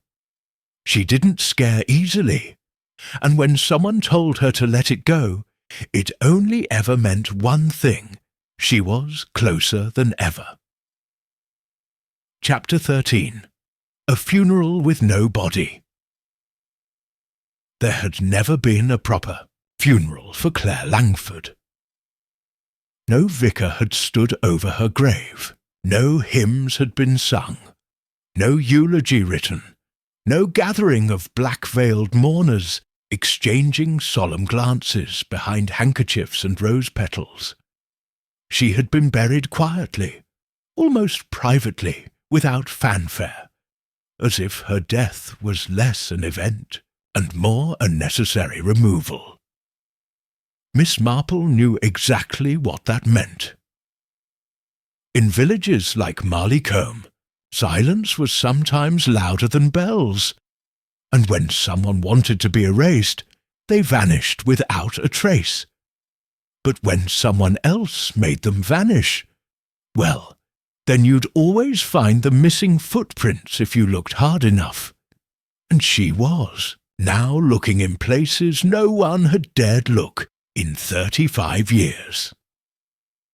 She spent the morning with a small pot of ginger tea, sitting in her parlour beside a cracked-open window and a growing stack of notes. Outside, spring rain fell in slow, uncertain rhythms, dampening the hedges and leaving the rooftops shimmering like dull silver. On her lap sat a small green notebook, her own, and beside it a much older one, leather-bound and musty with age. Claire Langford's journal. She had found it the previous evening, tucked beneath a false panel in the rear bookshelf at Glebe House. A discovery that would never have happened had Edward Arkwright not left in such a hurry. Something had startled him, or someone. She hadn't told Inspector Mullins about the journal. Not yet. Not until she read it. The entries were sparse, dated irregularly. Often cryptic, November the 2nd. He is here again. Same uniform, different voice. Says things in French when he dreams. March 11th. I was told I was born with a gift. Not to see the dead, but to feel the living too sharply. I think the gift is slowly killing me. June 6th. The child saw him through the window. She knew him, before I said a word. How is that possible? August 23rd. If anything happens to me, the locket goes in the wall. I cannot let her become me. Miss Marple paused there. The entries grew more frantic after that. Mentions of names she didn't recognize. Warnings, guilt, repeating the phrase she must never know. And finally, dated just days before Claire's death. March 1st. He returned, not the same man, older, angrier. He asked what I told her. I said nothing. He didn't believe me, but he left, and I think this is the end. Miss Marple closed the book slowly, so Claire had known her time was near. She had written it down, quietly, calmly, not in fear, but in resignation.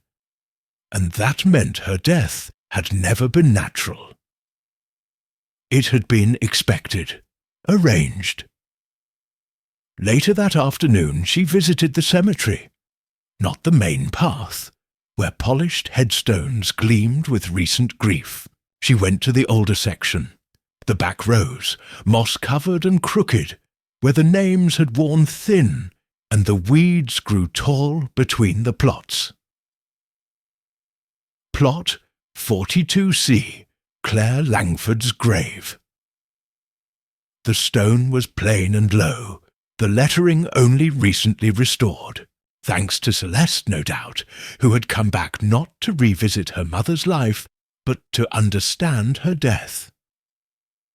Miss Marple stood there a long while, her umbrella resting in the crook of her arm, eyes never leaving the ground. There had never been a funeral, but that didn't mean one couldn't happen now. She returned the next day, bringing with her 2 roses, one pale white, the other red. She placed them side by side on the grave. No ribbon, no card, just the act, and for the first time in over 30 years, someone in Marleycombe said Claire Langford's name aloud, in public, without shame. "Claire," Miss Marple whispered, "you deserved better than silence, and your daughter died trying to give it to you." She wasn't the only one who visited the grave that week. By Thursday morning, the white rose had been replaced. Fresh, dew-covered, Miss Marple noted it without a word. Someone else had heard the story. Someone who'd stayed hidden all this time, but who was now watching.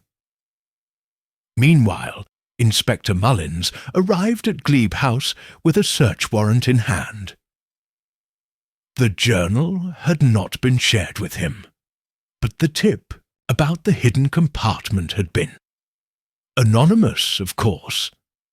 Slipped through police doors sometime after dark. Inside the house, the attic was cleared, the bedroom drawers untouched, but behind the bookshelf they found more than just loose floorboards. Concealed ledger, locked, with initials carved in faint script. W.A.T. Mullins stared at it for a long time, then ordered it sealed. They were finally touching the edge of whatever Claire Langford had protected. A trail of names, transactions, letters, and silent exchanges that stretched across decades, nations, and now graves. That evening, Miss Marple hosted tea, not for gossip, but for inquiry. She invited Mrs. Fenley, Miss Pilkington, Dora Elcott, and, curiously, Agnes, the vicar's daughter. None of them knew why they had been invited. Miss Marple served shortbread and strong black tea. Then, calmly and without drama, she placed the journal in the centre of the table. Claire Langford, she began, was not just a spiritualist. She was a memory keeper. She saw things in people they hoped to forget, and she was silenced for it. The women sat still. Miss Pilkington was the first to speak. "You believe she was murdered?" "I know she was," Miss Marple replied, "and her daughter too." She leaned forward. "And I believe the killer is someone in this room. 4 women, 4 pairs of hands frozen mid-sip. No one moved, but 2 of them, just barely, stopped breathing." Chapter 14. The Name in the Ledger. The tension in the room was thick, the kind that could only come from years of hidden truths, whispered, secrets and faces worn thin by the weight of guilt. Miss Marple had spoken plainly, but it was clear that none of the women were ready to accept the accusation. Not yet. The ledger sat before them, like an offering, untouched, its pages still, locked beneath the clasp of secrecy. The journal had been passed around the table, each woman reading the hastily scrawled notes with varying degrees of disbelief. But it was the ledger that held the key, or so Miss Marple believed. She leaned back in her chair, her hands folded, calmly in her lap. You see, each of you has a part of the story, but none of you has the full picture. Agnes, who had been staring down at the ledger as though it might open itself if she stared long enough, was the first to break the silence. What do you mean, Miss Marple? Are you suggesting one of us? Miss Marple nodded slowly. Yes, because the answer is always closer than we realize, and it's always the one we least expect. Mrs. Fenley, her hands trembling slightly, placed her teacup down with a soft clink. I don't understand. We were all friends with Celeste in some way. She trusted us. She trusted all of you, Miss Marple said. But trust is a fragile thing, especially when people fear the truth. She picked up the ledger, her fingers brushing the edges of the worn pages. This ledger belonged to someone who kept records of more than just the household's finances. It was a business ledger, and the name on the first page, just a few entries before the end, is a name we've all heard before. She opened the ledger to the marked page, and slowly, deliberately, she turned it around to face the others. W.A.T. The room seemed to breathe, in unison, the weight of the initials settling heavily over the group. Who is W.A.T.? Miss Pilkington asked, her voice faint with disbelief. I think we all know who that is, Miss Marple replied, her tone unshaken. It's William Arthur Talbot, the soldier, the man Celeste's mother knew so well. Thurudum fell into silence again, but this time it was the silence of understanding, of pieces falling into place. Dora Elcott, who had been quiet up until now, shifted uncomfortably in her seat. But Talbot's supposed to have disappeared. How could Claire have kept in contact with him for all these years? Miss Marple's gaze softened, but her words were sharp. Claire Langford wasn't just a spiritualist, Dora. She was an accomplice. Dear, an unwilling one, perhaps. But she was involved with Talbot and the information he provided to his superiors. She had no choice but to comply, even after the war ended. She paused, allowing the gravity of her words to sink in. Talbot used Claire for something, for secrets. And when she had a daughter, he used Celeste too. A tool, perhaps, to manipulate Claire. He made sure that Celeste grew up with the knowledge that her mother had been a part of something dangerous. But Celeste didn't know the full story, not until recently. A cold shiver ran through the room as the implications of Miss Marple's words settled over the group.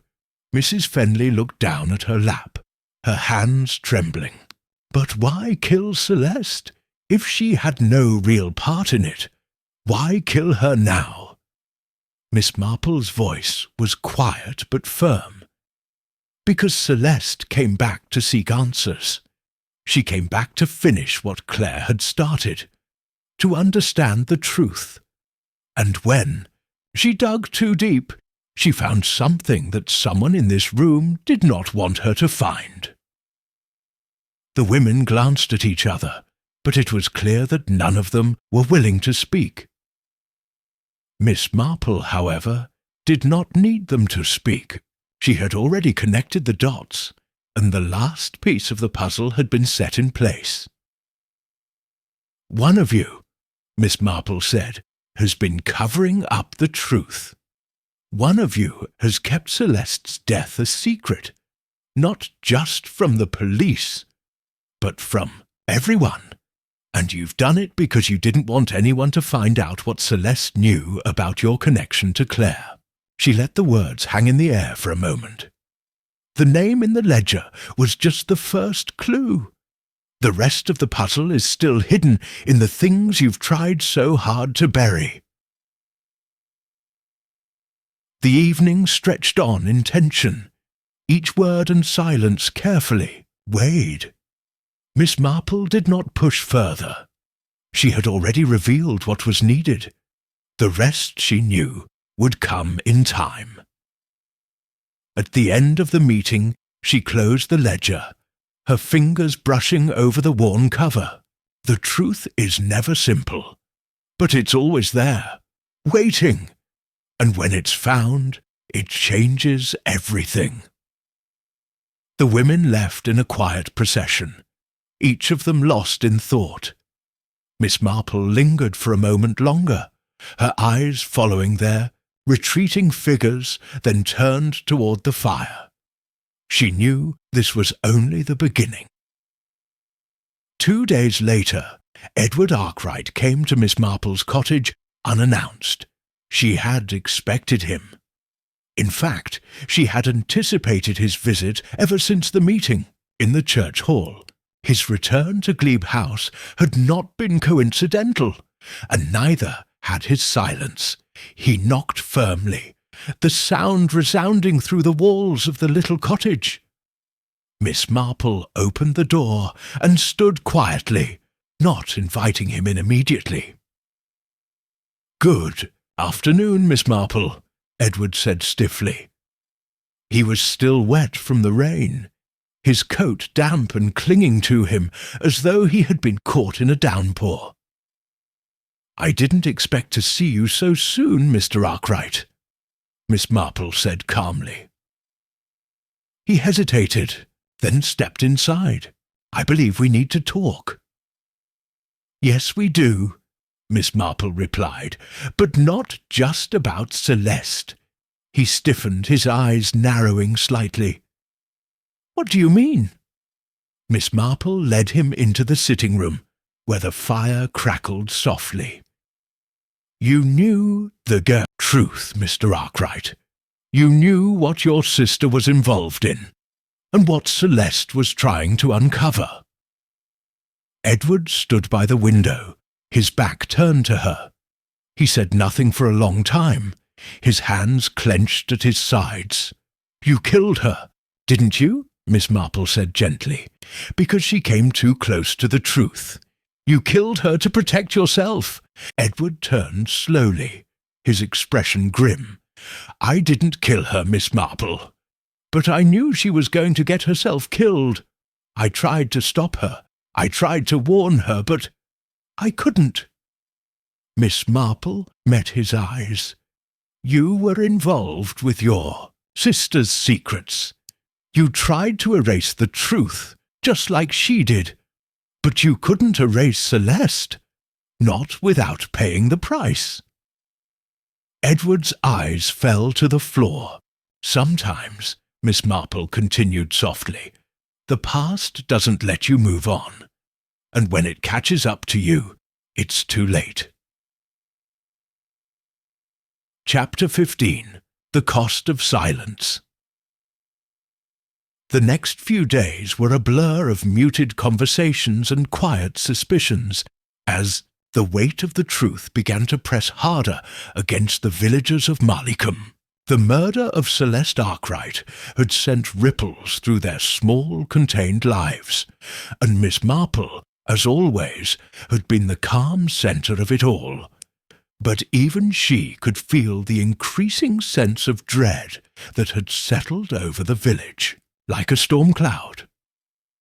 As Miss Marple sat by her window on a rainy afternoon, watching the mist curl and retreat across the garden, she couldn't help but feel that the final act of this particular drama was approaching. All the pieces were finally in place, and now there was nothing left to do but wait for the curtain to fall.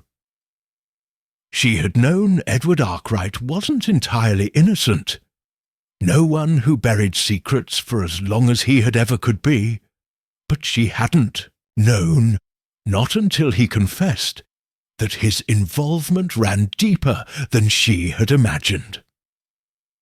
He had tried to protect Celeste, yes, but in trying to protect her, he had also kept the very thing that killed her locked away, buried beneath a series of lies. And in the end, that had been the most dangerous thing of all. 2 days after their conversation, Miss Marple received an unexpected visitor. One she had neither expected nor wanted. It was Dora Elcott, the quiet parish clerk, the woman who had been involved in more than just the records. Dora stood in the doorway, her gloves removed, her face pale and drawn. She looked like someone who had been up all night with the weight of a confession pressing heavily against her chest. "Miss Marple," she began softly, "I need to tell you something that will explain everything." Miss Marple didn't speak. She just motioned for Dora to sit.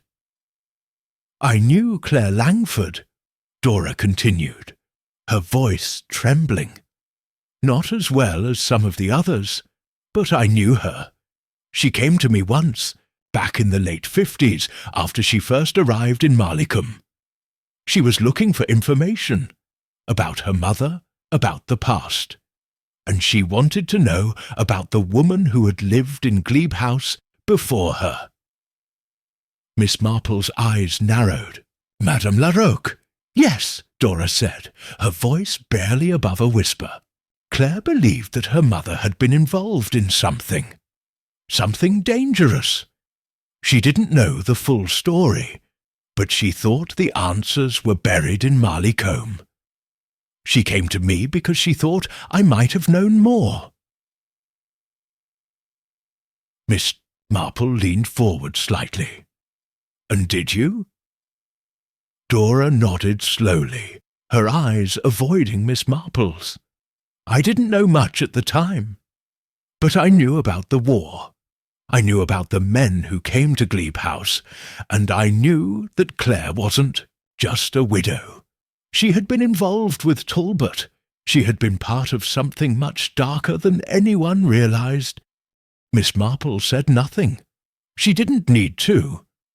Dora continued, her voice shaking now. "When Celeste came back to Marleycombe, I knew she was looking for the same answers. But I never thought she'd find them. I thought she would leave, like her mother did. I thought she would disappear into the past." "Like you," Miss Marple said quietly, her tone more of a statement than a question. Dora flinched. "Yes," she whispered. "I thought I could bury the past. I thought I could live quietly, unobserved.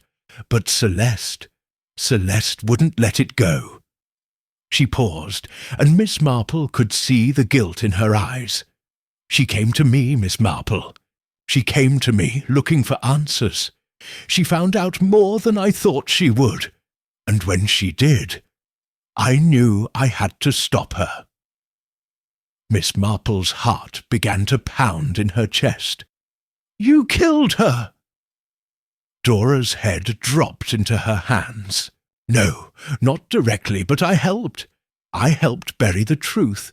I erased it. I covered it up. Because Celeste, she was going to ruin everything."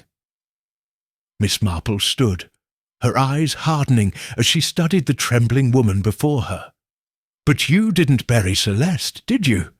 You buried her mother's past, and when Celeste began digging, you couldn't stand the idea of the truth coming to light."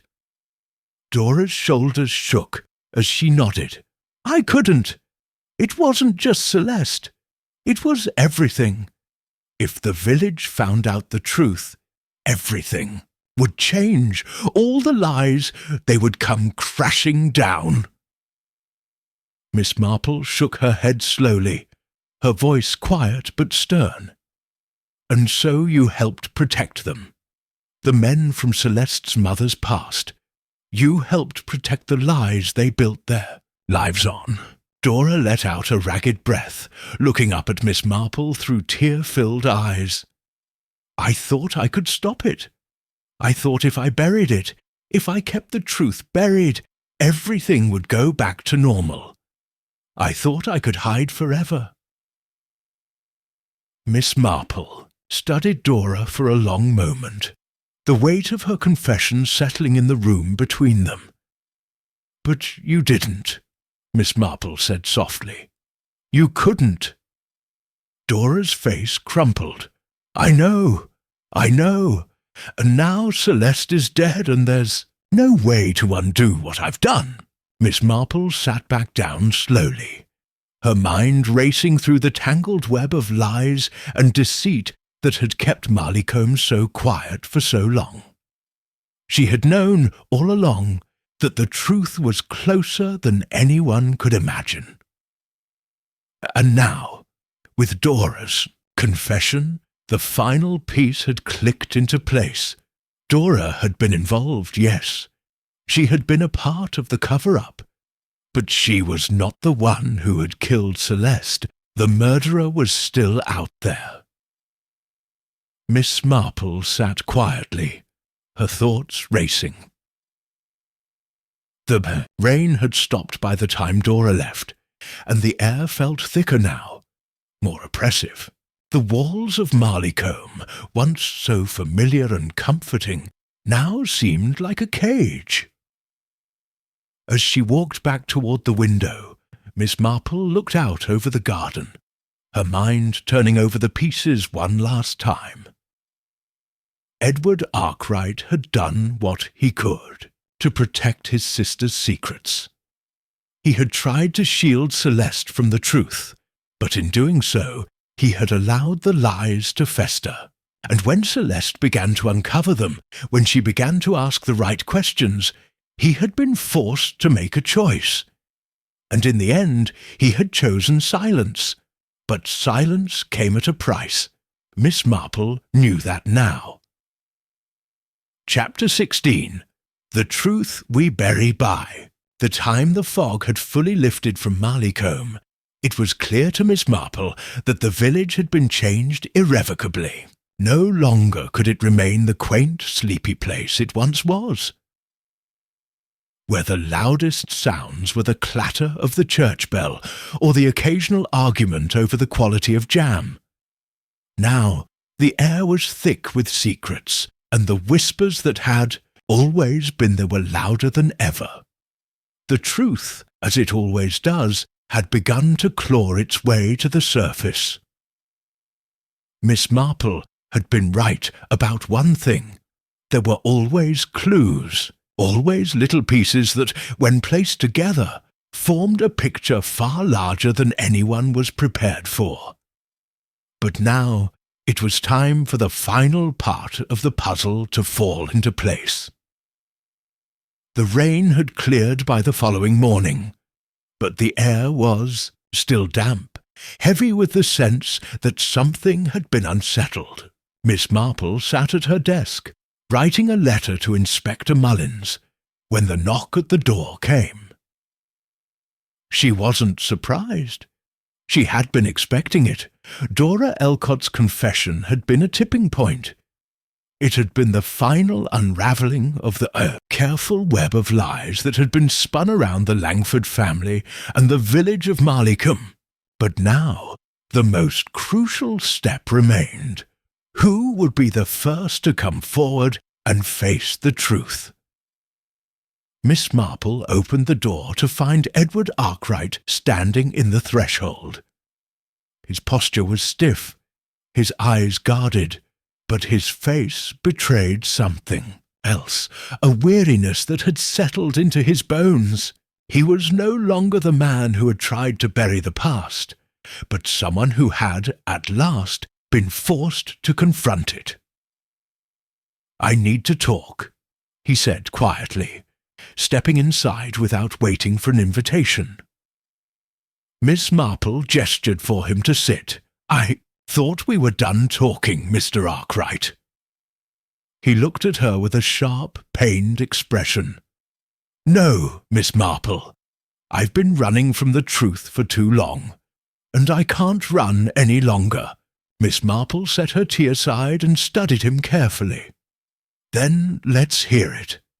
Edward let out a long, slow breath. "I never wanted this. I never wanted Celeste to know. But she found out. She started digging, asking questions, and I knew what that would lead to."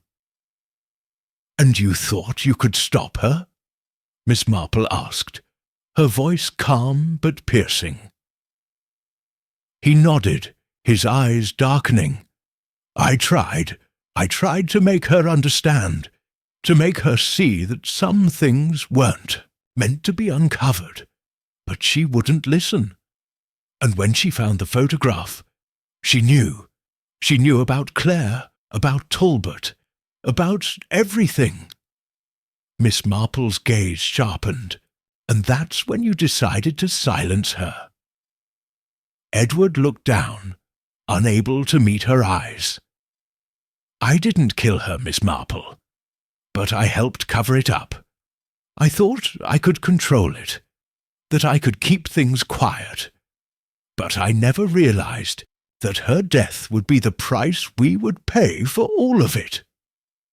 He paused, swallowing hard. "It wasn't just Celeste, you know. It was Claire, too. She was in it deep. She knew too much. And when she died, she took everything with her but Celeste. Celeste was too curious. She wasn't just her mother's daughter. She was a mirror, and she saw things clearly." Miss Marple waited a moment, allowing the silence to hang heavily between them. "I didn't kill her," Edward repeated, his voice barely above a whisper. "But I couldn't stop it. I couldn't protect her the way I promised I would." Later, that evening, Miss Marple sat with Inspector Mullins in the small room at the back of the village hall, surrounded by official documents and photographs of the evidence collected over the past few weeks. The weight of the investigation had been pressing down on the village, but now Miss Marple could feel the final pieces coming together. "You're sure about this?" Mullins asked, his voice quiet but insistent. "I am," Miss Marple replied. "It wasn't just the woman in the photograph. It wasn't just Celeste digging into the past. It was the connection between them all. Claire Langford, Talbot, and the men who had their hands in things no one could afford to remember." Mullins leaned forward, but Edward Arkwright didn't kill her. He was involved, yes, but he didn't pull the trigger. "No," Miss Marple said, her voice steady, "but someone else did." The next morning, the village was alive with gossip. Whispers filled the streets, floated through shop windows, and clung to the air as if they had never been able to find release. And then, at precisely 10 o'clock, Inspector Mullins arrived at Glebe House. Miss Marple had been waiting. She had known, of course, that it would come to this. Edward Arkwright had confessed his involvement, but the actual murderer was someone much closer to the truth than anyone had anticipated. Miss Marple had already pieced together the final part of the puzzle. The last person who had stood to lose everything if Celeste had uncovered the truth. It wasn't Dora Elcott, nor was it any of the women who had once been so close to the Langford family. It was someone who had stood in the shadows all along. Someone who had known exactly how to play the game. As Mullins walked through the door of Glebe House, he was met by the face of the one person who had been hiding in plain sight all along. Vicar's wife, Mrs. Finley. She was the one who had orchestrated the cover-up. She was the one who had held the secret of Claire Langford's life and her death. and it was she who had killed Celeste Arkwright. Chapter 17. The Buried Truth. The moment Mrs. Finley turned and faced Inspector Mullins, the weight of the truth seemed to lift from her shoulders. Not with relief, but with a quiet, resigned inevitability. It was as though she had been carrying a burden for decades, and finally someone else had seen through the cracks in the carefully constructed facade she had spent her life building. Miss Marple, who had been standing silently just outside the doorway, stepped into the room, her hands folded neatly in front of her. "Mullins," she said softly, "I believe we're all standing on the edge of something much larger than any of us expected."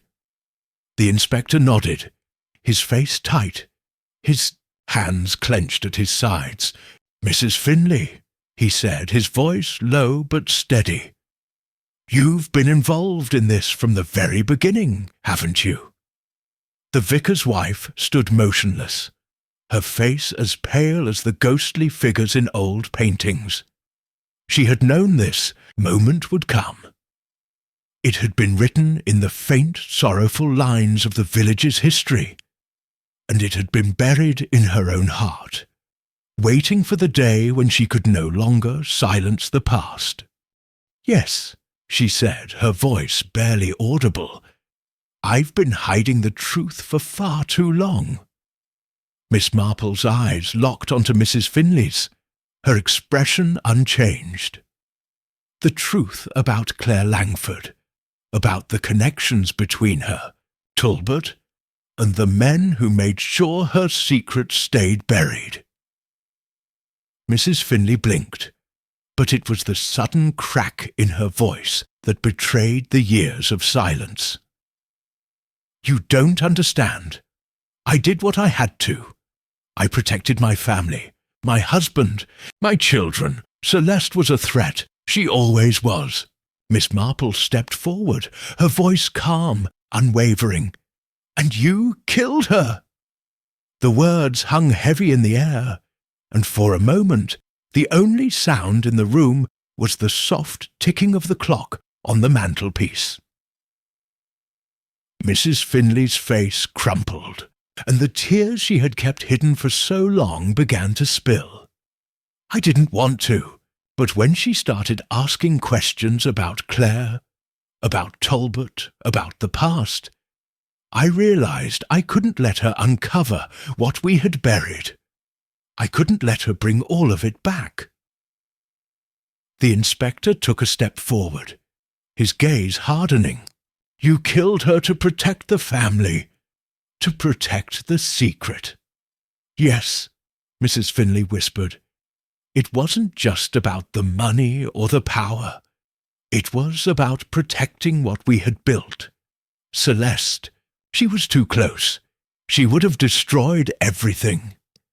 Miss Marple's expression softened, though her words remained sharp. "But the truth always finds a way to surface, doesn't it?" Mrs. Finley's shoulders trembled as she sat down, her hands folding tightly in her lap. "I didn't want to do it. I didn't want to be part of this anymore, but I couldn't stop." The weight of her confession hung in the room like a dark cloud. The past, buried for so long, had finally come to light, and there was no going back. But Miss Marple knew there was one more piece to uncover, one final revelation that would explain the twisted web of secrets and lies that had ensnared the Langford family, and ultimately had led to Celeste's death. "The ledger," Miss Marple said quietly, her voice almost a whisper. "It wasn't just about Claire and Talbot. There were others involved, others who had as much to lose if the truth was ever uncovered." Mrs. Finley looked up, her eyes filled with a mix of guilt and fear. "The ledger was the key. I knew it was. It contained everything. The names, the dates, the transactions. It was the one thing that could undo all the work we had done. So I made sure it disappeared. I made sure no one would ever find it. But you didn't count on Celeste, Miss Marple said, her voice firm. No, Mrs. Finley admitted. She was relentless. She never stopped asking questions. And when she found the photograph, I knew it was too late. The truth would be exposed. Miss Marple nodded. But it wasn't just about the photograph, was it? It was about the connection between Celeste and Claire. The mother-daughter bond that no amount of lies could sever. Mrs. Finley's voice trembled as she spoke. Claire was my sister, my twin. I was the one who stayed behind. I was the one who married the vicar and had children. But Claire, she was always different, always searching for something, even when she was a child. And when she came to Marleycombe, she didn't just bring the past with her. She brought the danger. She brought the memories. The revelation struck Miss Marple like a sudden storm, her mind racing through the tangled history of the Langford family and the secrets that had been hidden for so long. You knew Claire was involved with Talbot, Miss Marple said slowly. You knew she had been passing information to him, and to the others. You knew the stakes were high, and when Celeste came back to finish what her mother had started, you couldn't let her succeed. I tried to protect her, Mrs. Finley sobbed. I tried to protect Celeste from the truth, but I couldn't. Not when she started asking about Talbot, about her mother's past. She didn't know what she was uncovering. She didn't know the danger she was in. Miss Marple's gaze softened. But she was your niece, Mrs. Finley. You could have helped her. You could have told her the truth. I couldn't, Mrs. Finley whispered. It was too late. The truth had already been buried, and the cost of it was too high. Later that evening, after Mrs. Finley had been taken into custody, Miss Marple sat alone by the fire in her cosy cottage. The rain had returned, this time heavier, beating against the windows with a sense of finality. The village, once so peaceful, now seemed to be suffocating beneath the weight of its own secrets. But Miss Marple knew that Marleycombe would eventually heal. The truth was never kind, but it was necessary. And though it had taken years for it to surface, it had finally been brought to light. For Celeste, for Claire, and for everyone who had suffered in silence. She took a deep breath, letting the warmth of the fire fill the room. Some truths, Miss Marple thought, were meant to be buried, but the hardest truths of all, they had to be dug up. Chapter 18. A Peaceful End. The rain had finally stopped. It had been a week since the events had unfolded, since the truth about Celeste Arkwright's death had come to light, since Mrs. Finley had confessed, and the weight of decades of hidden secrets had been lifted from the village. Marleycombe was a village that would never be quite the same again. Its walls, once painted with layers of forgotten truths, were now stripped bare, leaving behind only the quiet echoes of what had once been. But despite all that had transpired, despite the revelations and the confessions, the village had settled into something almost peaceful. The kind of peace that only came after the storm. Had passed, Miss Marple, as always, had watched the change with quiet observation. She had been to the vicarage once more, had spoken to the villagers who had gathered to lay the past to rest, and had seen them begin to heal, piece by piece. There would be no more whispers, No more sidelong glances. Marleycombe would move on, as it always did.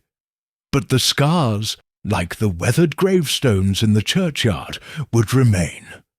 And for some, that was enough. Miss Marple sat in her chair by the fire, the same chair she had sat in countless times before. As the shadows of the evening deepened, the cottage was warm and quiet, filled with the faint scent of lavender from the potpourri beside her. Her knitting lay untouched in her lap, and her thoughts drifted back to the events of the past few days. She had gone to Glebe House one final time, after everything had been settled. The house, once shrouded in mystery and grief, now stood empty, its windows dark and its doors locked. The rooms that had once held so many secrets were now vacant, no longer haunted by the ghosts of the past.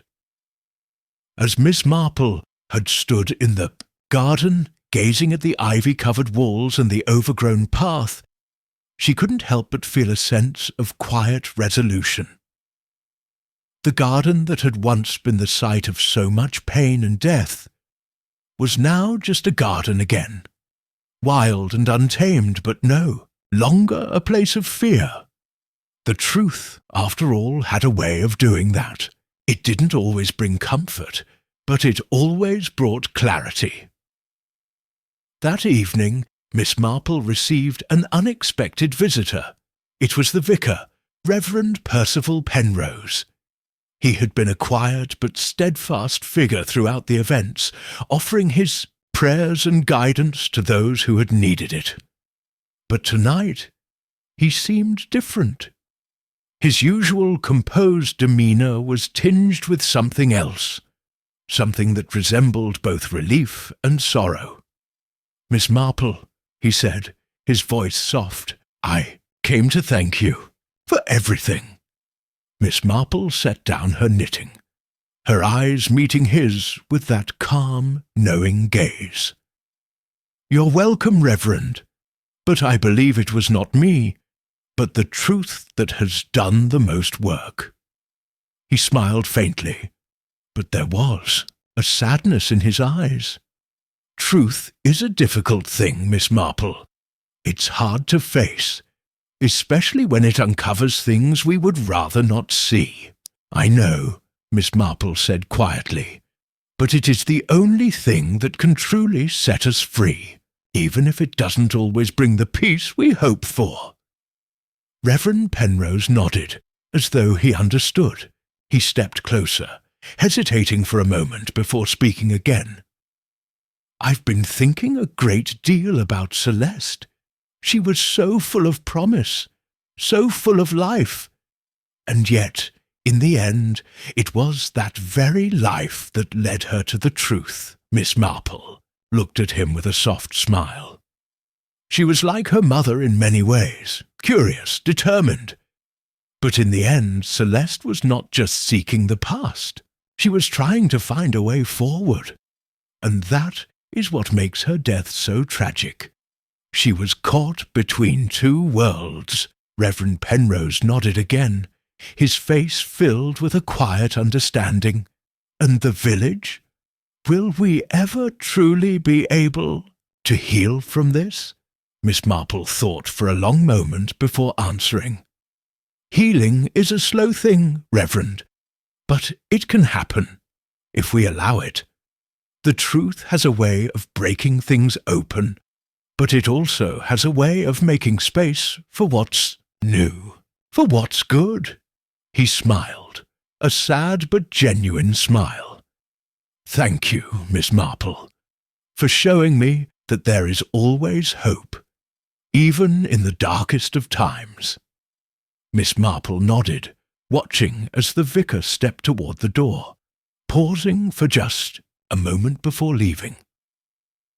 Later that night, as the wind howled outside and the moon cast a pale light across the garden, Miss Marple sat by the fire once more. The letter she had received earlier that day lay beside her, unopened. It was from Edward Arkwright.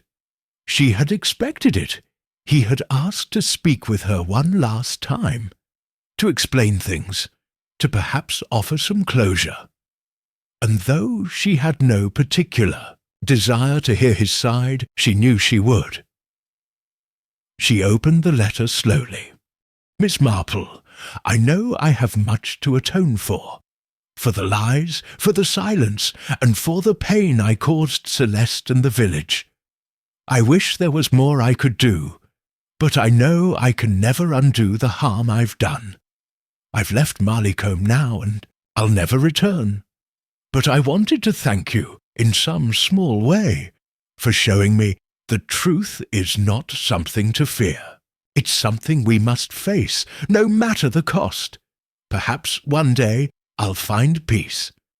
But for now, I have to carry the burden of what I've done." Edward Arkwright, Miss Marple, set the letter down and gazed into the fire for a long time. It was over then. Celeste's story had come to an end, and though the village had been forever changed, it was beginning to heal. There were no more secrets left to bury, no more lies to protect. The truth had been laid bare, and while it had come at a great cost, it had also made way for something new, for hope, for peace. Miss Marple stood and walked to the window, looking out over the village she had known so well. The moonlight bathed the rooftops in a soft glow, and the village seemed almost peaceful again, its secrets no longer weighing it down. But Miss Marple knew better than to expect peace to last forever. There would always be more mysteries, more truths to uncover, more people to help, and when the time came, she would be ready. Chapter 19. A Quiet Farewell. The morning after Edward Arkwright's letter arrived, the village of Marleycombe awoke to an unusual calm. The rain had finally cleared, leaving behind a fresh breeze and bright skies that seemed to promise the beginning of something new. The village, once shaken by secrets and shadows, now sat in the gentle light of early spring, as though it had been washed clean by the storm that had passed. But for Miss Marple, the storm had never truly left. It had simply been replaced by the quiet stillness of understanding, a silence that could never be fully filled, but that was, in its own way, peaceful. That morning she had no grand plans, no urgent investigations, no mysteries to untangle. For the first time in what felt like weeks, she allowed herself a moment of rest. She brewed a fresh pot of tea, sat by the fire, and simply enjoyed the warmth of her little cottage, watching as the light danced on the walls. It was rare for Miss Marple to have such moments of solitude, and even rarer for her to feel content in them. But there was something in the air, something that whispered of completion, of an end to the work that had taken so much of her time, energy, and heart. She knew that it was not just the case that had come to a close. It was the village itself, too. Marleycombe would never be the same, but it would survive. It would heal, and that was more than most villages could hope for. By midday, Miss Marple had dressed in her usual practical yet modest attire. A soft wool dress and cardigan, her hair neatly arranged. She had no special occasion to dress for, but there was a quiet sense of resolution about her. There was one more thing she needed to do before she could let the case slip entirely from her mind. She walked to the village square, the cobblestones beneath her feet still damp from the morning rain. The air was crisp and fresh, the kind of weather that made everything seem brighter, sharper. As she passed the churchyard, she noticed the small gathering of people near the gates. The vicar was there, as was Mrs. Petwell, and a few of the village's older residents. At first, Miss Marple thought little of it, but then she noticed the small wooden cross they had placed at the foot of a forgotten grave. It was the grave of Claire Langford, the woman who had started it all, the woman whose secrets had shaped the course of so many lives, both in the village and beyond. Her grave had remained unmarked for so many years, hidden behind the weight of time and fear. But now, in this moment, the villagers had come together to give her a small tribute. Miss Marple paused for a moment, watching the quiet ceremony. The vicar stood with his head bowed, a few words murmured to the small gathering. The wind swept gently through the trees, and for the briefest of moments it felt as though the village itself was holding its breath. Miss Marple did not need to join them. She knew the peace they were attempting to make for Claire Langford would come in its own time, in its own way. But there was something comforting in knowing that, at last, someone had remembered her, not for her mistakes or her secrets, but for the life she had lived. With a soft sigh, Miss Marple continued on her way, her steps light and steady. Later that afternoon, after the quiet ceremony had finished, Miss Marple found herself back at Glebe House. It had been a few days since the last time she'd visited, and now the house was empty, truly empty, as it had been left behind by its last occupant. Edward Arkwright had gone, taking his secrets with him. His departure, quiet as it had been, had left the house as it had always been, full of memories, but devoid of people. Miss Marple stood for a moment at the front gate, her eyes tracing the outline of the house. She thought of Celeste and of Claire, of the lies and the buried truths. But more than anything, she thought of the village that had, in its own way, held the weight of history on its shoulders. And yet, here it was, standing tall, moving forward, allowing the past to settle and slip away, as it always must. She walked up to the front door and placed a hand on the weathered wood. It was no longer a place of secrets. It was simply a house with a past, but not one that could control its future. Miss Marple turned and left, the door clicking softly behind her. She walked slowly back toward the village, the distant sound of the church bell ringing faintly in the air. The village, she thought, would always be here, and it would always carry its stories with it. But now, those stories could rest. That evening, as the sun dipped below the horizon, casting a golden glow across the village, Miss Marple sat by her window once more. The fire was low now, the tea long finished. She watched the last traces of the day fade into night, and for the first time in a long while, she felt truly at peace. There would be other mysteries, of course. There always were. But for now, there was rest, for the village, for the people who had been touched by the events of the past weeks, and for herself. It had been a long road, but it was one that had led her to the truth. And the truth, no matter how painful, had brought Marleycombe a quiet kind of peace. Miss Marple closed her eyes, a small contented smile playing at the corners of her lips, and for the first time in a long while she allowed herself to rest